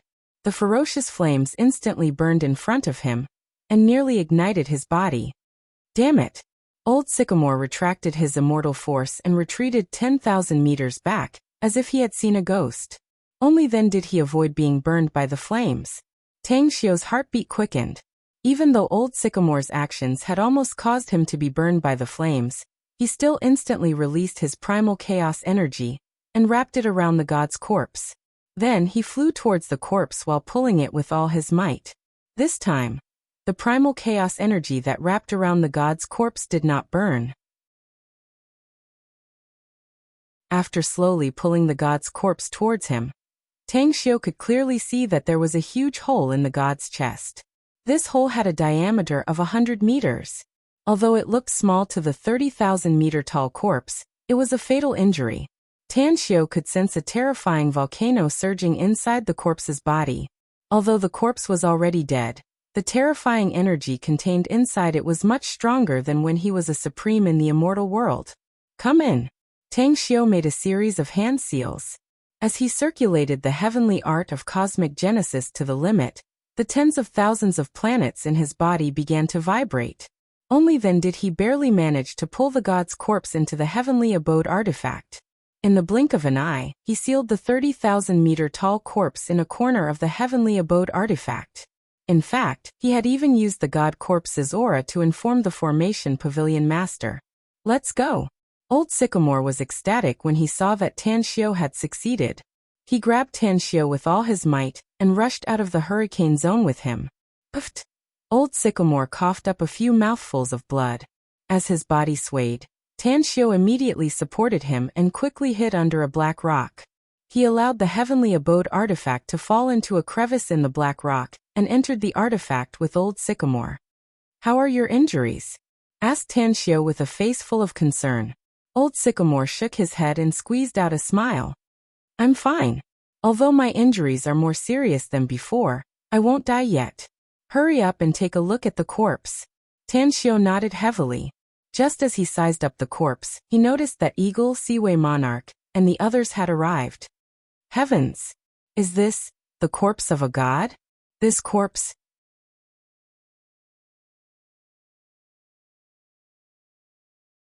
Chapter 1366. Tang Xiu looked at the shocked five and said in a deep voice, You guessed it right. This is the corpse of a god we obtained in the Sinful Tempest. Everyone, I can tell you responsibly that breaking through to the Supreme Being realm is no longer just a dream. This god's corpse is a treasure from top to bottom. After saying that, he took out a jade bottle and instantly pierced the arm of the god's corpse with the divine sword. A stream of golden blood spurted out from the wound on the god's corpse's arm. All of the golden blood was sucked into the jade bottle.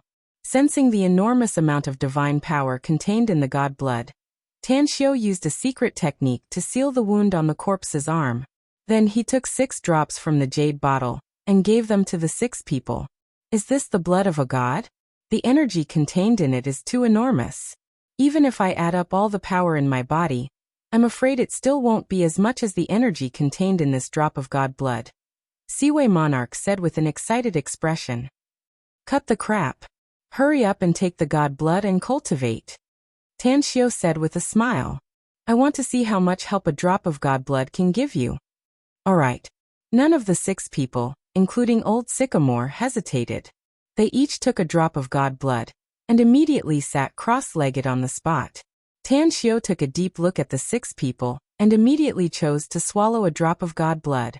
As soon as the drop of god blood entered his throat, it turned into surging divine power essence and surged into his body. The divine power essence erupted in his abdomen and rushed toward his limbs and 5 bones. A large part of it even flowed into the universe in his dantian. Crack! Tang Xiu could clearly feel that his body was being rapidly nourished and tempered. In just a dozen breaths, the strength of his physique had increased by a large margin. Most importantly, his 5 viscera and 6 bowels, his meridians, his bones, and even his blood had undergone a qualitative change. He had become stronger. He was much stronger than before. Time fleeted by. For 3 years, Tang Xiu, Old Sycamore, and the others had been cultivating inside the heavenly abode artifact. During these 3 years, the cultivation of the 7 people had advanced by leaps and bounds. Very comfortable. When Tang Xiu floated up, a satisfied expression appeared on his handsome face. He waved his fist lightly. He could clearly feel that his strength was at least several times stronger than it was 3 years ago. Although he had consumed more than 10 drops of god blood in the past 3 years, he was confident that he could fight a late-stage perfected golden immortal. He was even confident that he could kill a late-stage perfected golden immortal head-on. Master. Old Sycamore and the others floated into the air one after another. Enormous auras surged from their bodies as they simultaneously bowed towards Tan Xiao. Tan Xiao smiled and asked, "How is it?" Old Sycamore smiled faintly and said, "After consuming 10 drops of god blood in 3 years, I'm just one step away from breaking through to the mid-level venerable realm. If you can give me another 10 drops of god blood, I'm confident that I can break through to mid-level venerable realm within 10 years. Tan Xiao nodded with satisfaction and said, "It's a remarkable achievement. What about you guys?" Seaway Monarch said excitedly, "Late-stage perfected golden immortal, just a step away from breaking through to the supremacy stage." Me too, except for Eagle. The others also chimed in excitedly. Tan Xiao looked at Eagle. What puzzled him was that Eagle didn't have the slightest fluctuation of an expert's aura. He simply looked like a mortal who had never cultivated before. "Master, I've broken through to the supremacy stage." Eagle's lips curled into a smile. He was obviously very satisfied with his progress in the past 3 years. Tan Xiao revealed a pleasantly surprised expression and asked, "You've really broken through to the supremacy stage?" Eagle immediately released his aura and nodded with a smile. "Yes, I have." Tan Xiao patted his shoulder and sighed. "Another one has broken through to the supremacy stage. As of now, our great Tang Empire already has 4 supreme stage powerhouses. It seems that this god blood is truly a priceless treasure. Our great Tang Empire has nearly 100 perfected golden immortals. If all of them consume the god blood, I'm afraid that many of them will break through to the supremacy stage." Very good, very good. After saying that, he gave each of them another 20 drops of god blood and said in a deep voice, "Obtaining the god's corpse is an opportunity for me and all of you. Seaway Monarch, the 4 of you will do your best to cultivate inside the heavenly abode artifact.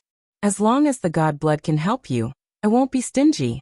Cultivate for me and strive to break through to the supreme being realm within 10 years. Understood." Seaway Monarch and the others looked at Eagle enviously and nodded solemnly. A god's corpse contained millions of drops of god's blood. Tang Xiao didn't dare to imagine how many supremes and perfected golden immortals he would be able to produce in the great Tang Empire, if he were to use all of them. "Eagle, follow me. The rest of you stay and cultivate." Tan Xiao used a secret technique to completely seal the god's corpse and instantly left the heavenly abode artifact with Eagle. When the 2 of them appeared in the outside world, they looked around and immediately grinned. This trip to Nifa's Abyss was really worth it. "Eagle, let's go directly to Nifa's city in the 9th layer. We'll immediately leave Nifa's Abyss after I buy the things I need, and help you condense your wife's immortal soul." "Thank you, Master." Eagle's eyes flickered with excitement as he said respectfully, "9th layer Nifa's city." An incomparably huge black castle stood in the Nifa's city of the 9th layer of Nifa's Abyss.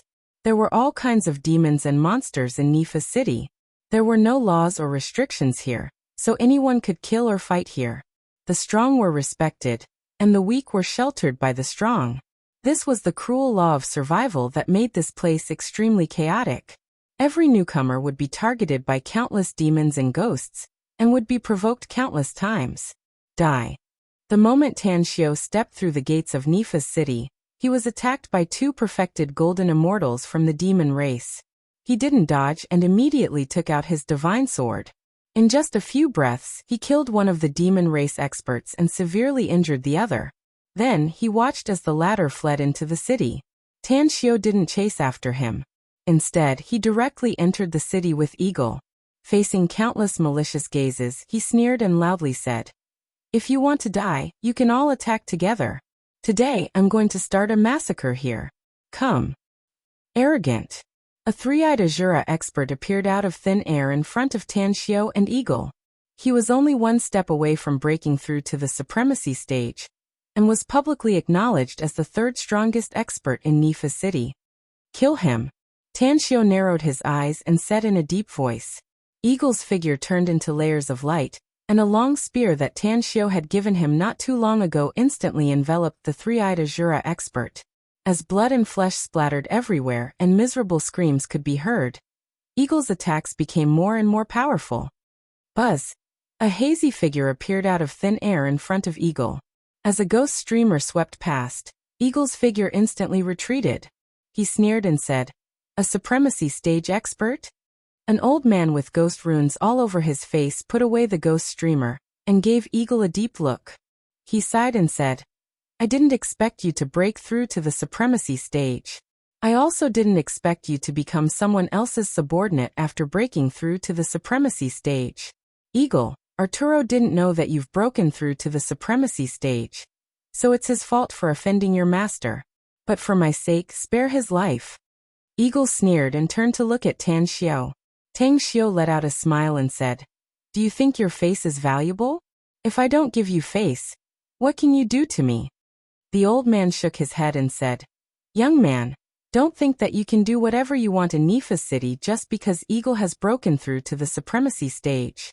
This old man has been in Nifa's city for more than 20,000 years, and I'm afraid that countless powerhouses will come after you with just a single order." Tan Xiu sneered and said, "Do you think I'm a pushover?